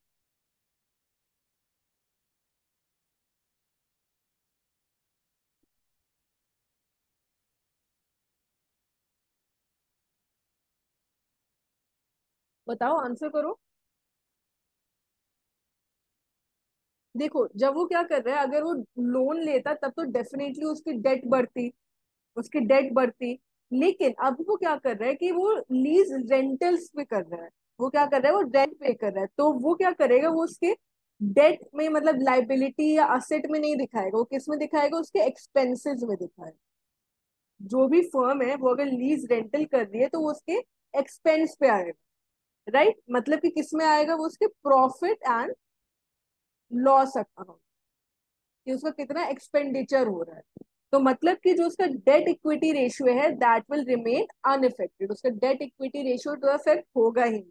अगर कोई और फर्म होती, वो क्या करती, वो बाय करती असेट को, लोन लेती और बाय करती, तो उसका डेट इंक्रीज हो जाता, लाइबिलिटी इंक्रीज हो जाती। लेकिन यहाँ पे तो लाइबिलिटी इंक्रीज हो ही नहीं रही है ना, तो इसीलिए ये अनअफेक्टेड रहेगा, वो उसके फाइनेंशियल रेशियोज को अफेक्ट नहीं करेगा, it will be remaining unaffected. Next, what are the legal requirements of the lessor and the lessee? Lessor का मीनिंग भी पता है, लेसी का मीनिंग भी पता है, क्या उनसे एक्सपेक्टेशंस होती, what are the expectation? Lessor के पास ड्यूटी होती है to deliver the asset to the lessee, legally authorize the lessee to use the asset, leave the asset in peaceful possession. Lessee has the obligation to pay the lease rentals as specified in the lease agreement, to protect the lessor's title, to take reasonable care of the asset and to retain the asset. ऐसे बहुत सारी responsibilities होती है कि मतलब laser क्या कर रहा है, जब वो प्रोवाइड कर रहा है कोई भी असेट, तो उसकी क्वालिटी अच्छी होनी चाहिए, उसको अपनी फुल इंफॉर्मेशन देनी चाहिए, कितने टाइम पहले इस असेट को खरीदा गया था, कितनी बार इसको, कितने टाइम तक लिए इसको यूज किया गया है, क्या क्या इंश्योरेंस है उसके ऊपर। वही लेसी के पास क्या रिस्पॉन्सिबिलिटी होती है कि वो बिना लेसर के परमिशन के सेल नहीं कर सकता उस असेट को, वो उसको एकदम खराब तरीके से नहीं यूज कर सकता, उसकी केयर करना जरूरी है। तो legal requirements both one and two are correct, lessor के लीगल रिक्वायरमेंट्स और लेसी के लीगल रिक्वायरमेंट्स। ठीक है, तो पर्टिकुलरली कोई अलग से एक्ट इसके लिए नहीं है, बट बहुत सारे एक्ट्स हैं, जैसे कि इंडियन कॉन्ट्रैक्ट एक्ट है, उसके अंदर ट्रांसफर ऑफ प्रॉपर्टी एक्ट है, उसके अंदर इंडियन कॉन्ट्रैक्ट एक्ट है, उसके अंदर। ठीक है, तो ये लीगल रिक्वायरमेंट्स होते हैं दोनों के। तो C both one and two are correct. Next, select the prudential guidelines when banks undertake the leasing activities departmentally। दो ऑप्शंस होते हैं, या तो बैंक्स सब्सिडरी सेटअप कर सकते हैं सेपरेट, या फिर वो खुद ही बिना सब्सिडरी सेटअप करे अपने ही डिपार्टमेंट में लीजिंग एक्टिविटी कर सकते। तो डिपार्टमेंटली जब कंडक्ट कर रहे हैं तो उसके क्या गाइडलाइंस हैं, रूल्स एंड रेगुलेशंस हैं जो कि उनको फॉलो करते हैं। These activities should be treated on par with loans and advances and should accordingly be given risk weight of 100%. Bank should maintain a balanced portfolio of equipment leasing services vis-a-vis the aggregate credit exposure should not exceed 50% of total advance। बताइए, departmentally जब conduct कर रहे हैं bank तो उनको क्या follow करना?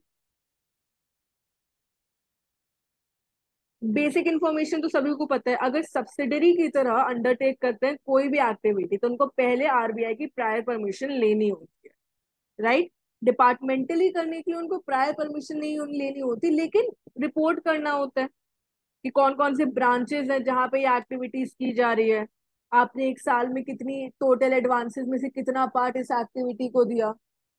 ठीक है, so on par with loans and advances, correct, ये स्टेटमेंट सही है। Treated on par with loans and advances, अलग से डिपार्टमेंट सेट कर रहे हो, मतलब डिपार्टमेंट में कर रहे हो, तो आपको रिक्वायर्ड पर्सनल चाहिए, इंफ्रास्ट्रक्चरल फैसिलिटीज चाहिए, right.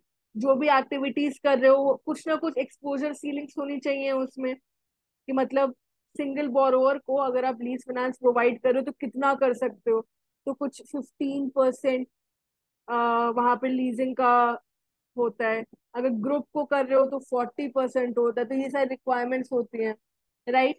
Bank should maintain a balance portfolio, ये भी सही है। बैलेंस करना चाहिए उनको, कि मतलब जितना वो इक्विपमेंट लीजिंग में फंडिंग प्रोवाइड कर रहे हैं, बैलेंस में रहना चाहिए क्रेडिट, उनके क्रेडिट के भी, राइट। और जो भी एक्सपोजर है, exposure to each of these activities should not exceed 50, नहीं 50% नहीं है, 10%, 10% ऑफ टोटल एडवांसेस, तो ये वाला स्टेटमेंट गलत हो गया, 1 and 2, 50% नहीं 10%। तो प्रॉपर पॉलिसी उनको बनानी है, उनको अपने बोर्ड से अप्रूवल चाहिए होता है, सेफ गार्ड यूज करो कि पॉसिबल असेट लाइबिलिटी मिसमैच ना हो। ठीक है, वो किस टाइम पीरियड के लिए लीज फाइनेंसिंग प्रोवाइड कर रहे हैं उसकी भी पॉलिसी होनी चाहिए, तो ये सारी चीज। ठीक है, तो ये सारी चीजें जो डिपार्टमेंटली कर रहे हैं, जब सब्सिडरी के लिए कर रहे हैं तो फिर वो केवल यही एक एक्टिविटी है। Subsidiary should be primarily involve in the leasing activities, उससे रिलेटेड एक्टिविटीज में। वो डायरेक्ट लेंडिंग में या फिर जो भी आरबीआई ने अप्रूव नहीं किया उसमें पार्टिसिपेट नहीं कर सकते, उनको किस में करना है, केवल इक्विपमेंट लीजिंग सर्विसेज में ही करना है, वो सब्सिडरी हो। डिपार्टमेंट में it is only a part, तो उनको बैलेंस यूज करना होता है, लाइक बैलेंस पोर्टफोलियो। नेक्स्ट, अब आ जाते हैं हायर परचेज के क्वेश्चंस पे। Select the statements that are correct about the hire purchase and its evolution in India. Leasing में क्या था, लीजिंग में था कि भाई यूज कर लेंगे वापस कर देंगे। हायर परचेज में क्या होता है कि अब मैं क्या कर सकती हूँ, असेट को परचेज भी कर सकती हूँ, है ना, असेट को परचेज भी कर सकती हूँ।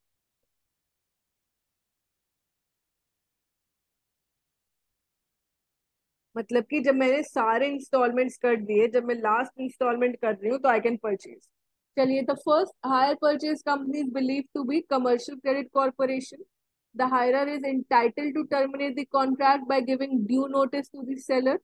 The property in the asset remains vested in the seller till the right of purchase is exercised.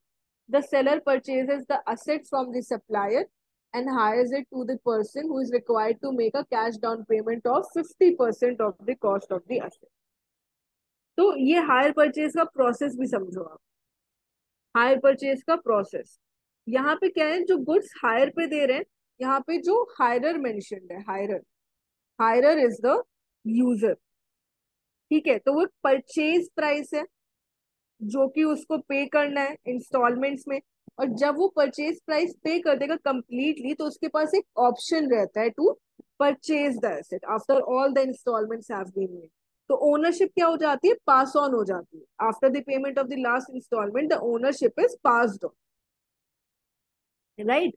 तो कितने इंस्टॉलमेंट होंगे, कितना अमाउंट होगा, ये सब फिक्स किया जाता है पहले से ही। और अगर जो हायरर है वो डिफॉल्ट करता है तो फिर जो सेलर होगा वो रिकवर कर सकता है अपना एसेट, वो अपना एसेट वापस ले लेगा आपसे, राइट।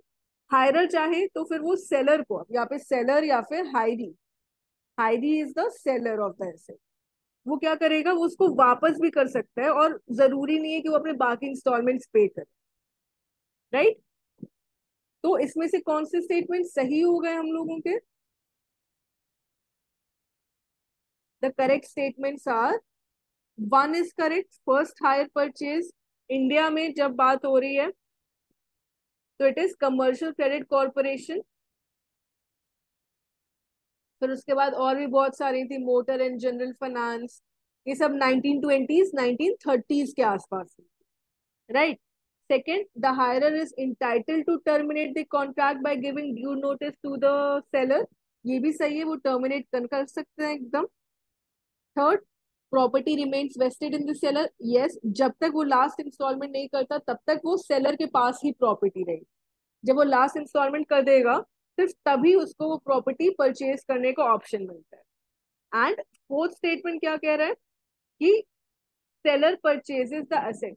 सेलर क्या करता है, वो सप्लायर से असेट परचेज करता है, ठीक है, मैन्युफैक्चरर से वो एसेट परचेज करेगा। और क्या करेगा कि वो बोलेगा कि हम बाद में आपको पेमेंट करते रहेंगे, या फिर लोन के बेसिस पे करेगा। जो किससे रिकवर करेगा, अपने किससे, जो हायरर है, जो यूजर है, उससे रिकवर करेगा। लेकिन स्टार्टिंग में एक डाउन पेमेंट पे करना होता है, down payment. So that down payment is not 50%, वो अराउंड 25% पे रहता है। मतलब 20 to 25% के आसपास में रहता है। ठीक है, तो सेलर क्या करेगा, वो सप्लायर से एसेट परचेज कर देगा, और हायरर क्या करेगा, डाउन पेमेंट करेगा। फिर बाकी जो बचा हुआ पैसा है वो धीरे धीरे इंटरेस्ट के साथ पे करेगा, राइट। और फिर जब डाउन पेमेंट कंप्लीट हो जाएगा, उसके बाद वो उसको ट्रांसफर कर दे। सो 1 2 and 1 2 and 3। Next, which of the following statements are incorrect about the legal aspects of hire purchase? Legal aspects. Hire purchase agreement is a contract of sale. Hire purchase agreement is a contract of bailment. Hire has the right of using the goods. He is not the legal owner. While the term of the agreement is optional, operational, hirer has the right of using the goods and also becomes the legal owner.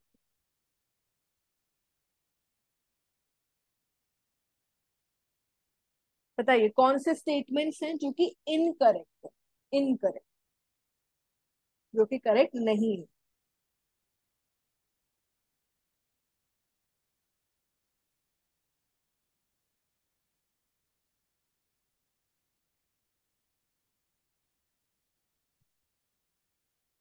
A, 1 and 2, 1 and 2 दोनों गलत हो जाएंगे। देखिए, cell में क्या होता है, cell में हमने सेल कर दिया। बेलमेंट में क्या होता है कि बेलमेंट के अंदर हायरर के पास राइट रहेगा, पर वो लीगल ओनर नहीं रहता। जब तक अग्रीमेंट चल रहा है, जब तक वो आखिरी पेमेंट नहीं कर दे रहा है, वो लीगल ओनर नहीं होता है। तो hire purchase is not a contract of sale, but a contract of bailment, but a contract of bailment. Hirer has the right of using the good, but he is not the legal owner. तो incorrect कौन से हो गए, 1 and 4, 1 and 4।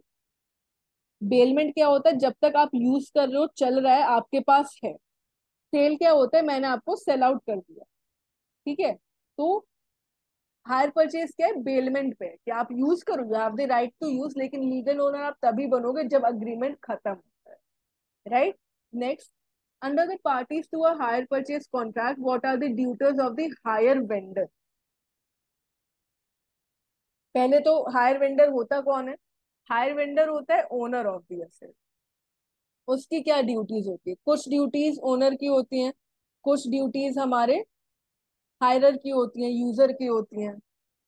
They are bound to pay all the installments required when it is due for payment.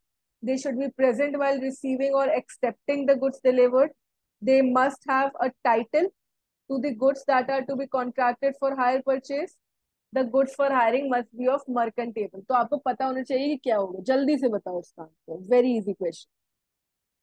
Owner या higher vendor की क्या responsibilities हो, क्या ओनर इंस्टॉलमेंट पे करता है, does the owner pay the installment? B, 3 and 4 absolute. ये दोनों जो है ये किसके हैं, ये हायरर की, जो यूज करने वाला है उसकी। और बाकी सारी चीजें, deliver the goods in time, good should be of good quality, better quality, expected description से मैच होनी चाहिए, टाइटल होना चाहिए उसके पास, वो एक्चुअल ओनर होना चाहिए, बेसिक इंफॉर्मेशन प्रोवाइड करो, राइट। ये सारी चीजें हमारी हायर वेंडर की। हायरार्की क्या होती है, दे should be present when receiving the good. मतलब ये नहीं हो सकता, अगर वो नॉन एक्सेप्ट करता है गुड को आफ्टर द अग्रीमेंट, तो फिर हायरर क्या कर, उस पर क्या होगा, उसके ऊपर कोर्ट में जाके केस भी कर सकता है, ठीक है। हायरर अपनी मर्जी से यूज कर सकता है उस एसेट को, पर प्रॉपर केयर उसको लेनी होती है, राइट। तो ये सारी चीजें कि हायरर की क्या होंगी रिस्पॉन्सिबिलिटी, और इसकी क्या होंगी, lease and hire purchase done. Next, banking laws RBI act 1934 and banking regulation act of 1949। अब देखिए, एक ये जो चैप्टर है ना, इसमें बहुत सारे जो दोनों लॉज है हम लोग के, आरबीआई एक्ट और बैंकिंग रेगुलेशन एक्ट, इसके अलग अलग सेक्शंस दिए हैं। तो हम लोग डिटेल में हर एक सेक्शन को नहीं, कुछ एक इंपॉर्टेंट सेक्शन है जिनको कवर करेंगे, कुछ एक इंपॉर्टेंट पार्ट्स है, एंड क्वेश्चंस को जल्दी जल्दी करते हैं। Which of the following statements is और are correct about RBI? It was established to take over the management of the currency from the central government.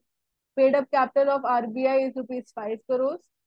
As of 31st March 2022, the total capital reserves of RBI is equal to the paid up capital. Only the central government can give directions to the board of directors. कौन से statements होंगे जो कि RBI के लिए सही है? तो आरबीआई एक्ट जब स्टार्ट हुआ था 1926। फिर उसके बाद अमेंड किया गया था, कई बार अमेंड किया था। फाइनली जो हम लोग आरबीआई एक्ट यूज कर रहे हैं, या फिर आरबीआई को जब स्टैब्लिश किया गया था, कब? 1935। आरबीआई एक्ट को फाइनली जब लाया गया 1934 में, फिर 1935 में आरबीआई को स्टैब्लिश कर दिया गया था। उसके बाद नेशनलाइजेशन कब हुआ था? 1949। तो ये 3 इयर्स है, इनको याद कर लो। अब कौन से स्टेटमेंट सही है? Take over the management of the currency from central government, primary purpose है, correct. Paid of capital of RBI is rupees 5 crore, ये भी सही है। Third, as of 31st March 2022। अब ये क्या कह रहा है कि हम लोग का पेड अप कैपिटल आरबीआई का इस टाइम पे क्या रुपीज 5 करोड़ था? नहीं, रुपीज 5 करोड़ आरबीआई का पेड अप कैपिटल नहीं था। It was around rupees 6 crore, मतलब सिक्स, हाँ 6 करोड़, आप याद कर लो, रुपीज 6 करोड़। तो फिर ये वाला स्टेटमेंट गलत हो गया। And only the central government can give direction to the board of directors. अब आरबीआई को एक बोर्ड ऑफ डायरेक्टर्स है जो कि स्टैब्लिश करना है। ठीक है, बोर्ड ऑफ डायरेक्टर्स वो आरबीआई के एक्ट के सेक्शन 7-8 में आता है, मैनेजमेंट और सेंट्रल बोर्ड के रिलेटेड। तो बोर्ड ऑफ डायरेक्टर्स में सेंट्रल बोर्ड जिसको कहते हैं, सेंट्रल बोर्ड, ये इंपॉर्टेंट है, इससे रिलेटेड और भी क्वेश्चन है। तो only the central government can give directions, that is correct. तो नहीं, एक second, 1, 2 and 4, yes, 1, 2 and 4, option C. चलिए next, section 7 and 8 of the act covers the management and central board. ठीक है, हमने अभी डिस्कस किया। अब सेंट्रल बोर्ड का organization. It should have not more than 3 deputy governors. 4 directors should be from the local boards. 5 should be independent directors. The governor and deputy governors hold office for a term not exceeding 5. आप लोग ने ये chapter revise किया है, banking laws? Have you revise this chapter?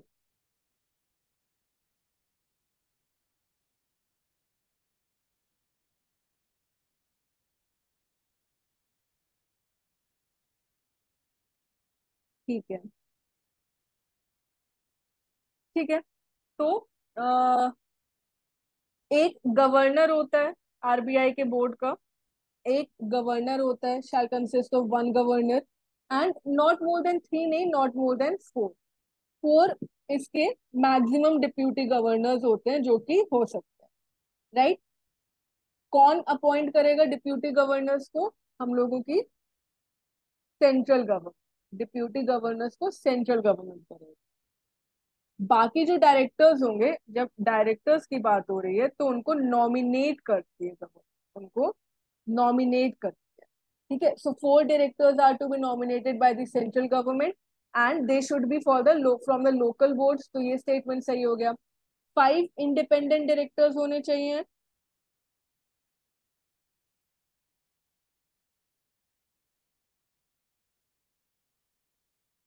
ये वाला statement सही नहीं है। And the governor and deputy governors, second, हाँ ये वाला state, deputy governors hold a term not exceeding 5 years, right. So 2 and 4, 2 and 4, ठीक है। तो ये 2 and 4 हो जाए।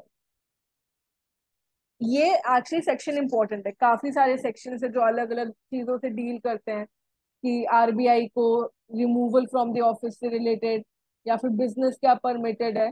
तो वो सारे सेक्शन से, बट इंपॉर्टेंट जो चीजें जिसके ज्यादा चांसेस है वो कवर करेंगे।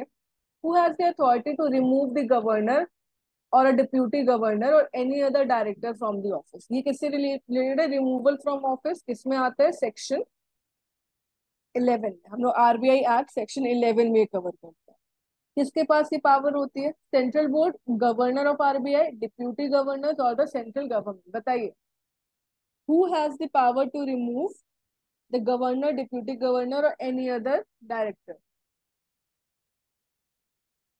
D, correct, central government.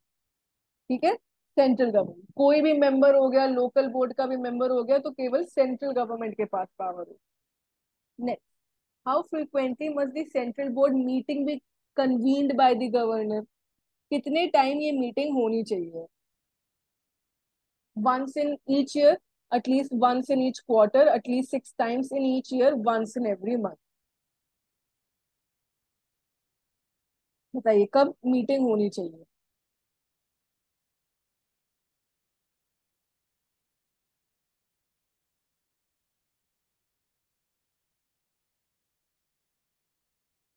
Meetings of the central board.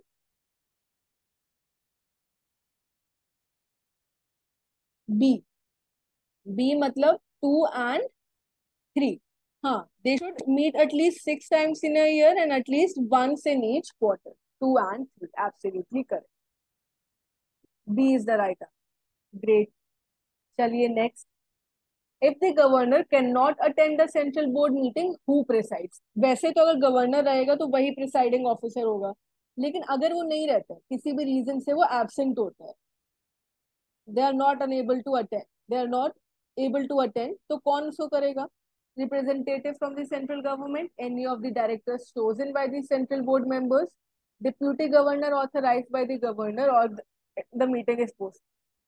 C, correct, C, very good. Deputy governor authorised by the governor. ठीक है, तो उसके मतलब कि जो भी गवर्नर है उनकी जगह पे डिप्यूटी गवर्नर है, वो वर्क करेगा, वोट भी दे सकता है, राइट? सेंट्रल बोर्ड को वो गवर्न करता है। चलिए next, in the event of loss stolen और म्यूटिलेटेड, लॉस स्टोलन और mutilated, the person is entitled to recover the value from the central government or RBI। RBI may refund the value under circumstances with the approval of the central government। It is obligated to refund the value without any conditions, or the Indian Stamp Act dictates the recovery of such। बताइए, ये central bank के functions में आता है, ये central bank के functions में आता है। हम लोग ने अब तक जो बात किया था वो चैप्टर 2 में था। सेंट्रल बैंक के फंक्शन किस में आते हैं? चैप्टर 3 में आते हैं, आरबीआई एक्ट के चैप्टर 3 में, जिसमें banker to the central government, banker to the state government, right to issue, ये सारे फंक्शंस होते हैं। उसी में एक फंक्शन होता है जो कि सेक्शन 28 में आता है, इवेंट ऑफ लॉस स्टोलन और म्यूटिलेटेड, मतलब जब नोट्स खराब हो जाते हैं। तो the correct answer is only 2। मतलब कि no person is entitle to recover from the central government of RBI और आरबीआई। ठीक है, आरबीआई सेंट्रल गवर्नमेंट की परमिशन के साथ कुछ सर्कमस्टांसेस में वो कर सकती है सही। तो this statement is correct, it is not obligated, and the stamp act of 1899 dictates the recovery of such notes. तो ये भी गलत, ठीक है, ये भी गलत है, ये सही नहीं है। ये किसके लिए होता है? मतलब RBI shall not be liable to the payment of any stamp duty. कोई भी स्टैम्प ड्यूटी आरबीआई को पे करना जरूरी नहीं है। तो ओनली 2 सर्कमस्टांसेस में अप्रूवल ऑफ सेंट्रल गवर्नमेंट के साथ ही आरबीआई उसको रिकवर करे। Next, which of the following statements about the section of banking regulator act is or are incorrect? अब बैंकिंग रेगुलेटरी,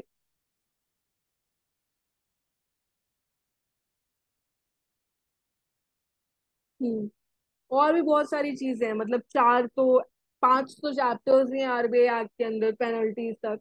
फिर दो शेड्यूल्स भी हैं आरबीआई के अंदर, schedule A schedule B. But main main चीजें हमने देख ली हैं। अब बैंकिंग रेगुलेशन एक्ट के कौन से सही? Section 26 is to maintain the statutory liquidity reserve, and section 26A is for depositor education and awareness fund.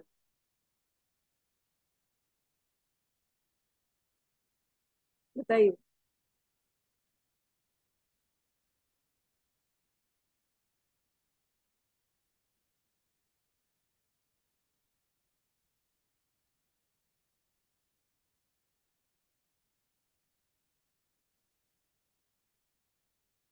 Incorrect पूछा गया है।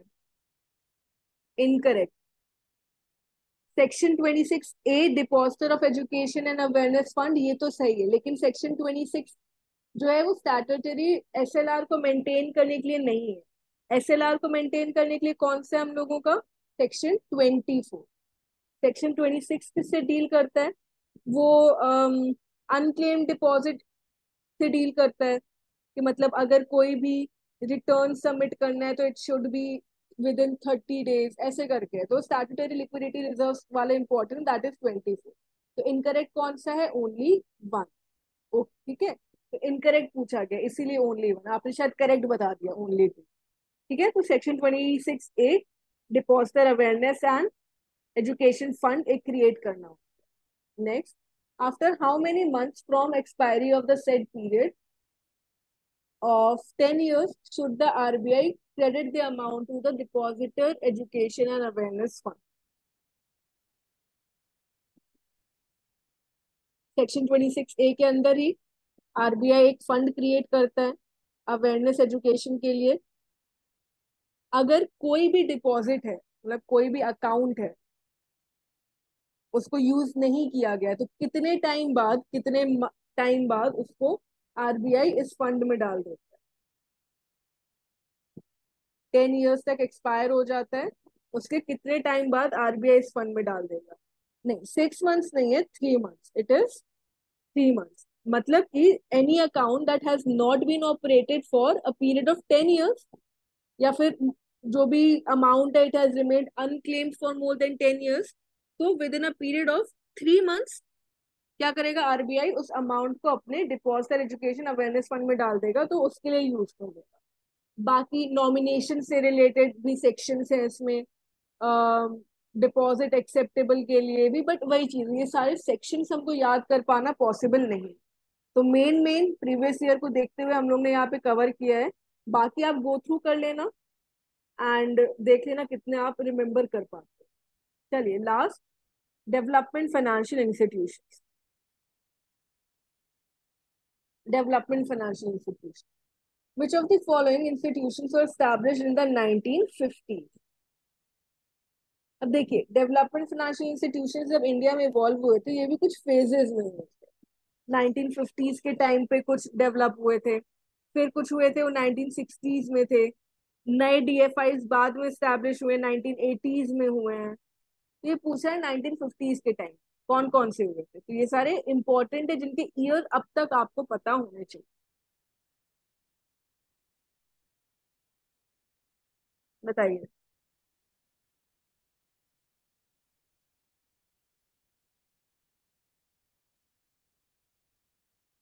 देखिए, एक एक करके ईयर देखें अगर हम लोग, तो आईएफसीआई 1948, स्टेट फाइनेंशियल कॉरपोरेशन जिनको एसएफसीज बोलते हैं, एसएफसीज, वो भी इसी टाइम पे हुए थे। फिर आईसीआईसीआई लिमिटेड तो हमको पता ही है, बहुत बार डिस्कस कर चुके हैं, 1956 में जब एक्ट आया था। नाबार्ड, अगर आपको याद हो, नाबार्ड रिसेंटली आया है, नाबार्ड कुछ बहुत पुराना नहीं है। नाबार्ड हो गया, एक्सिम बैंक हो गया, तो नाबार्ड कब आया था? 1981। B, 1 2 3 and 5, correct, 1 2 3 and 5। और एलआईसी हम लोग का कब आया था? एलआईसी बताइए कौन सी ईयर में आया था? नहीं, एक सेकंड, एलआईसी 1956 में आया था, हाँ। LIC 1956 में आया था, ICICI हम लोग का 1955 में आया, 1955, सॉरी ये गलत मैंने मेंशन कर दिया, 1956 करेक्ट। ठीक है, तो 1 2 3 एंड 5, 1 2 3 एंड 5 ये फिफ्टीज के टाइम पे आए थे। स्टेट फाइनेंशियल कॉर्पोरेशन एक्ट आया था 1951 में, तो उसी के टाइम पे ही स्टेट फाइनेंशियल कॉर्पोरेशन भी सेटअप हुए होंगे। तो ये क्या होता है, ये सारे किसके अंदर आते हैं, अर्ली फेज, ये है हमारे अर्ली फेज। फिर sixties, which institutions were set up in the sixties, again important वाले हैं, इन सब के ईयर्स हमको पता होने चाहिए। सिक्सटीज में कौन कौन से सेटअप हुए।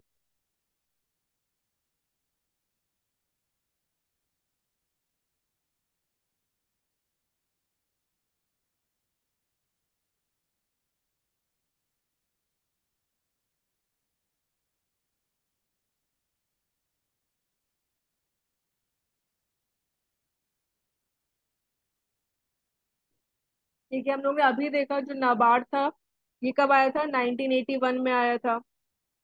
IFCI हम लोग का कब आया था, ये तो बहुत पहले आया था, हम लोग ने अभी देखा वो फिफ्टीज में आया था। रूरल इलेक्ट्रिफिकेशन, जो rural electrification corporation limited and हडको, ये किस में आया था, ये आया था 1969, 1969 70 के आसपास में ये दोनों आए थे।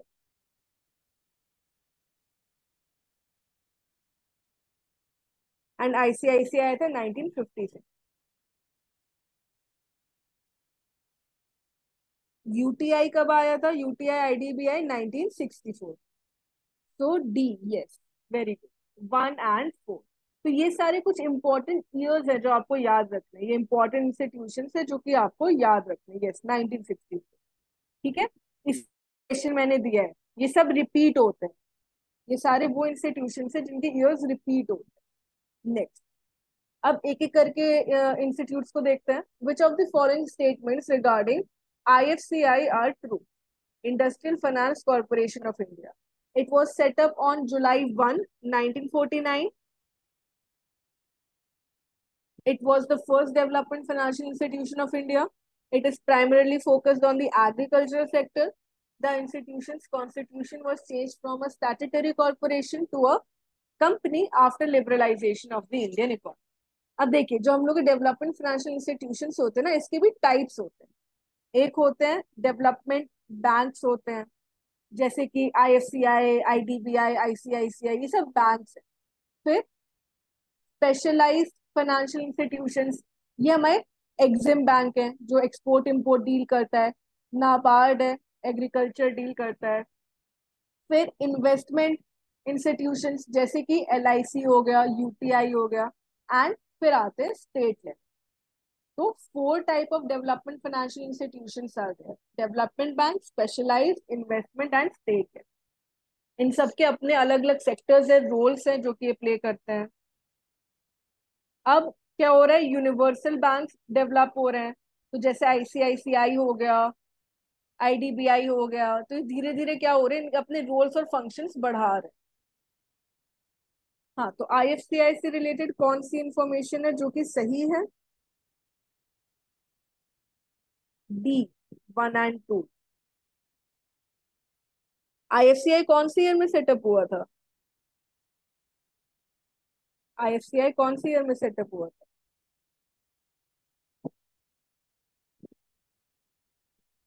हमने अभी डिस्कस किया था।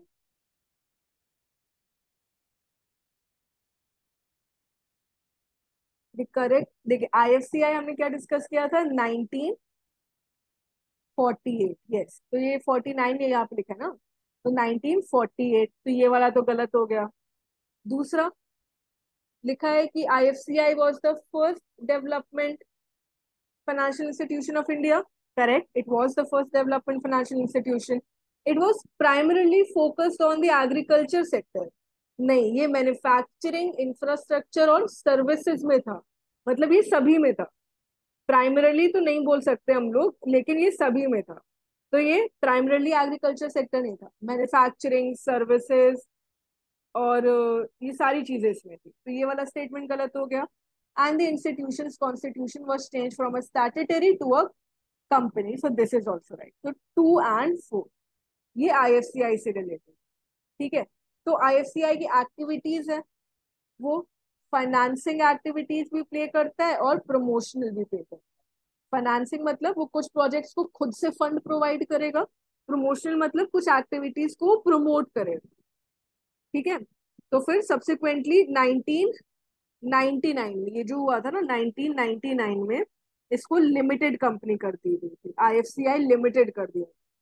तो फाइनेंसिंग सर्विसेज में क्या होगा, स्पेसिफिक कॉर्पोरेट्स को फंड प्रोवाइड करने के लिए। फिर उसके बाद एडवाइजरी सर्विसेज भी प्रोवाइड करता है। प्रमोशनल सर्विसेज क्या होती है, बहुत सारे फाइनेंशियल इंस्टीट्यूशंस को सेटअप करने में हेल्प करता है, प्रोजेक्ट्स नहीं बल्कि इंस्टीट्यूशंस को सेटअप करने में हेल्प करता है।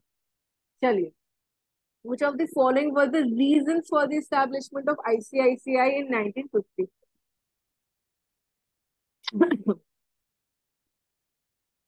IFCI and SFCs were only provided lending services. Many emerging enterprises faced difficulties in raising funds.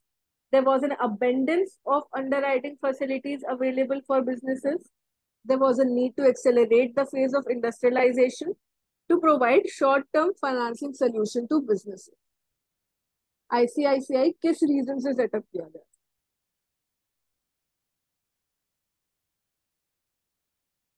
देखिए, पहले तो ICICI सेटअप किसने किया था, वर्ल्ड बैंक ने, गवर्नमेंट ऑफ इंडिया ने, और कुछ इंडियन इंडस्ट्रीज के रिप्रेजेंटेटिव्स ने। ठीक है, मेन पर्पस क्या था, main purpose was to provide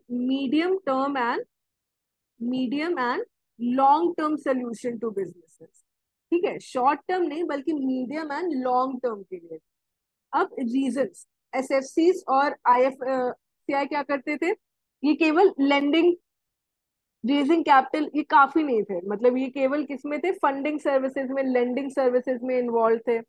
right, तो फिर एक ये स्टेटमेंट हम लोग का सही हो गया। ये बाकी सारी सर्विसेज जैसे एडवाइस प्रोवाइड करना या फिर अंडर राइटिंग सर्विसेज प्रोवाइड करना, ये सब नहीं करते। तो फिर many emerging enterprises they face difficulties. दूसरा, अबंडेंस नहीं था अंडर राइटिंग फैसिलिटीज का, डेफिशिएंसी थी, and there was a need to accelerate the phase of industrialisation. तो 1, 2 एंड 4 इस रीजन से ICICI को सेटअप किया गया। ठीक है, mainly long term medium term finance provide करने के लिए।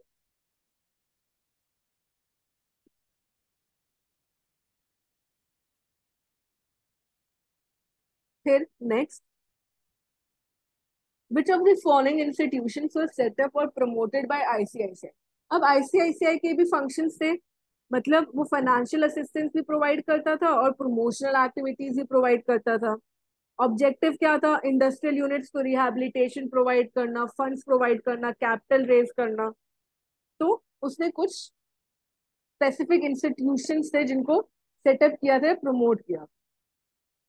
तो venture funds limited for greenfield projects, SC SHCIL for gold trading, CRISIL for agriculture research, RCICI Credit Corporation for retail customer service, and ICICI Capital Services for stock broking service। कौन से ये सब setup किए थे, but इसमें से कौन सा स्पेसिफिक पर्पसेस जो कि इसके करेक्ट है?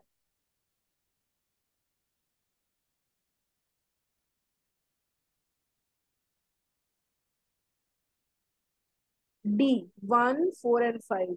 1, 4, 5 करेक्ट। 1, 4 and 5 is correct. देखिए, अगर फंक्शंस की बात कर रहे हैं तो अंडर राइटिंग सर्विसेज प्रोवाइड करना, रूपी लोन्स प्रोवाइड करना, पेमेंट प्रोवाइड करना, ये सारी चीजें। उसके अलावा एक मर्चेंट बैंकिंग डिवीजन भी स्टार्ट किया था। अब उसने सेटअप किए थे कुछ इंस्टीट्यूशन, इसमें से ICICI venture funds company limited जो था हम लोग का, वेंचर फंड्स कंपनी लिमिटेड, हाँ, ये ग्रीनफील्ड के लिए था, रिस्क कैपिटल इन्वेस्टमेंट के लिए था। जो हम लोग का स्टॉक होल्डिंग कॉर्पोरेशन था, और इसको सेटअप करने के लिए ये वर्क कर रहा था। ठीक है, वेंचर फंड्स कंपनी लिमिटेड ने ये स्टॉक होल्डिंग कॉर्पोरेशन को सेटअप किया था। फिर उसके बाद क्रिसिल दिया हुआ है थर्ड। तो क्रिसिल का क्या फंक्शन था, वो उसने सेटअप किया था, CRISIL set up in association with UTI to provide credit rating service. तो क्रिसिल एग्रीकल्चर रिसर्च में तो है ही नहीं ना, क्रिसिल तो किसमें, क्रेडिट रेटिंग सर्विसेज को प्रोवाइड करने के लिए, क्रेडिट रेटिंग सर्विसेज को प्रोवाइड करने के लिए। तो फिर हम लोग का 1, 4 एंड 5 सेटअप, ये सही, ठीक है, 1, 4 एंड 5। उसके अलावा भी आईसीआईसीआई कैपिटल सर्विसेज था जिसको सेटअप किया गया था, उसने एचडीएफसी को भी प्रमोट किया था। फिर टीडीसीआई, इसके बारे में हमने कल भी पढ़ा था, टीडीआईसीआई को प्रूव किया था फॉर अपग्रेडेशन ऑफ टेक्नोलॉजी। ठीक है, तो ये सारे इंस्टीट्यूट्स थे जिसको प्रमोट किया था आईसीआईसीआई ने फॉर पर्टिकुलर पर्पसेस, राइट। चलिए next, which of the following were reasons behind the establishment of IDBI, Industrial Development Bank of India? Accelerate the industrial development in India, create more financial institutions in India, coordinate the functions of various financial institutions, act as a bank for the general public needs, support large projects of national importance. IDBI, क्या reasons थे जिसकी वजह से IDBI को setup किया गया?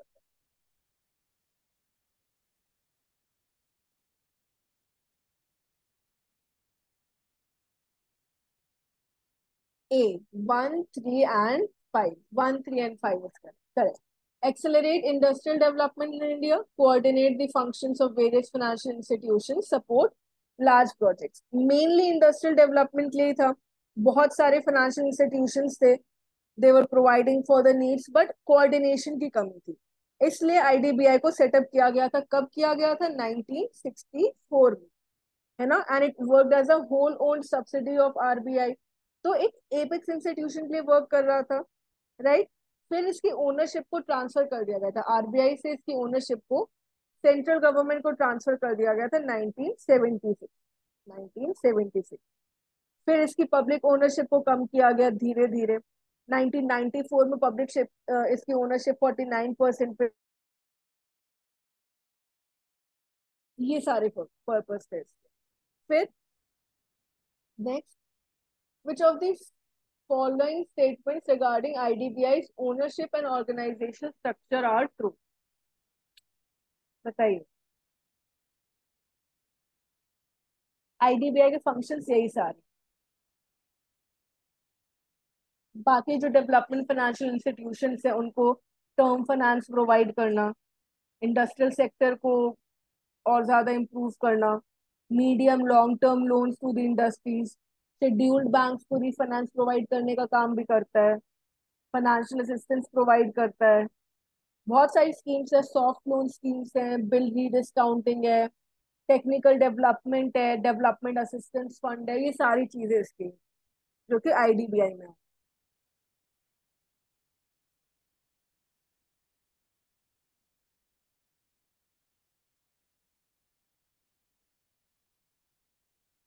B, only 3।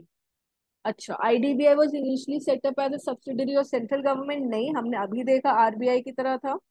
The ownership of IDBI was transferred to the central government in 1964। 1964 में नहीं किया गया था, 1976 में किया गया था ट्रांसफर। सी, डी नहीं होगा, सी देखते हैं। Apex institution for coordinating the financial institutions, ये तो सही है, थर्ड स्टेटमेंट तो सही है। And IDBI transform from a state owned autonomous corporation to the subsidiary of RBI, नहीं, आरबीआई से स्टेट ओन्ड गया था। तो ओनली 3, डी नहीं होगा, ओनली 4 नहीं होगा, ओनली 3 होगा। पहले आरबीआई के अंदर आया था, फिर सेंट्रल गवर्नमेंट के अंदर आया था, फिर पब्लिक ओनरशिप धीरे धीरे इसकी कम की गई। ठीक है, तो आईडीबीआई के फंक्शंस हमने देख लिया। ऑपरेशंस की अगर बात की जाए, अगर हम लोग ऑपरेशंस की बात करें, तो डायरेक्ट असिस्टेंस प्रोवाइड करता है, मतलब प्रोजेक्ट फाइनेंसिंग प्रोवाइड करेगा, सॉफ्ट लोन स्कीम्स हो गई, रिहैबिलिटेशन। उसके अलावा इनडायरेक्ट असिस्टेंस भी प्रोवाइड करता है, इंडस्ट्रियल लोन्स को, री डिस्काउंटिंग, सीड कैपिटल असिस्टेंस, वो इनडायरेक्ट में आता है, right. Next, last question, Which of the following statements regarding ICICI's subsidiary and associated ventures are true? ICICI Brokerage Services Limited commenced its securities brokerage in 1994. ICICI's Personal Financial Services Limited was originally called ICICI Credit Corporation. HDFC was promoted by ICICI to finance large-scale industrial projects. CRISIL as a credit rating services. TDICI primarily focused on the real estate venture. Which statements are correct? हमने अभी discuss किया था, तो आप इसको answer कर सकते।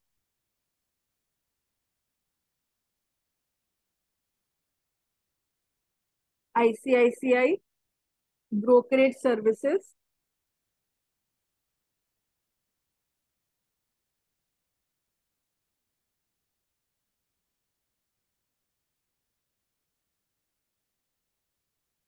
पहली बात तो उसने इसको सेटअप किया था 94 नहीं 95 में।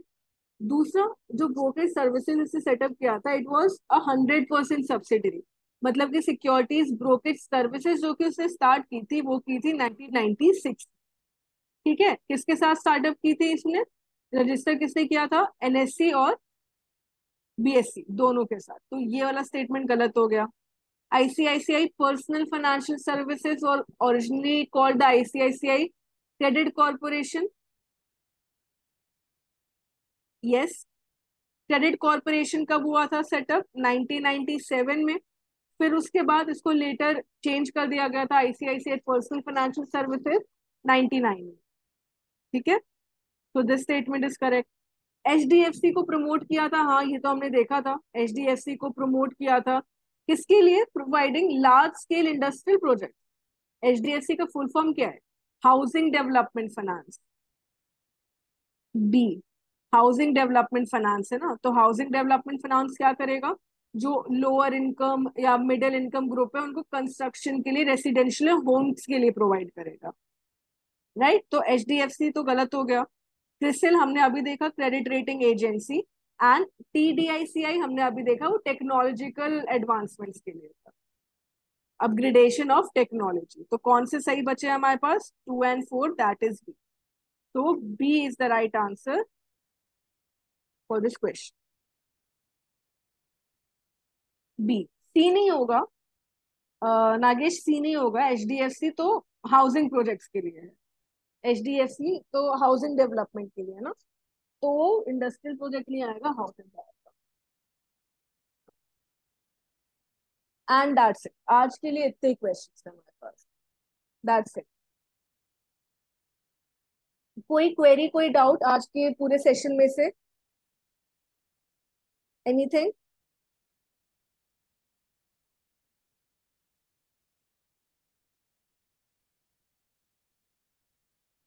ओके, चलिए तो फिर आज का सेशन एंड करते। Can I ask other topic?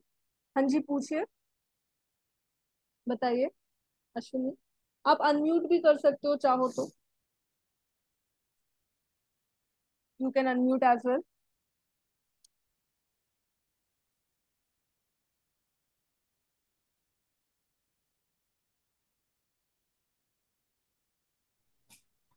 Ashwini. जी जी मैडम, दो क्वेश्चंस थे, एक लिबोर पे था, हाँ हाँ। एक फेमा पे।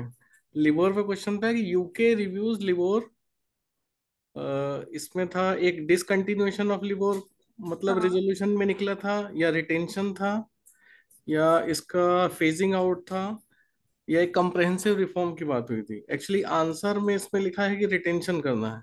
हम्म। मुझे लग रहा है कि ये फेजिंग आउट की बात हो रही थी। हाँ देखिए, लिबोर का क्या था कि लिबोर को सेटअप किया गया था, फिर जी धीरे धीरे देखा गया कि उसका काम अच्छा नहीं था, बहुत वॉलेटाइल उसके रेट्स जा रहे थे, जी जी।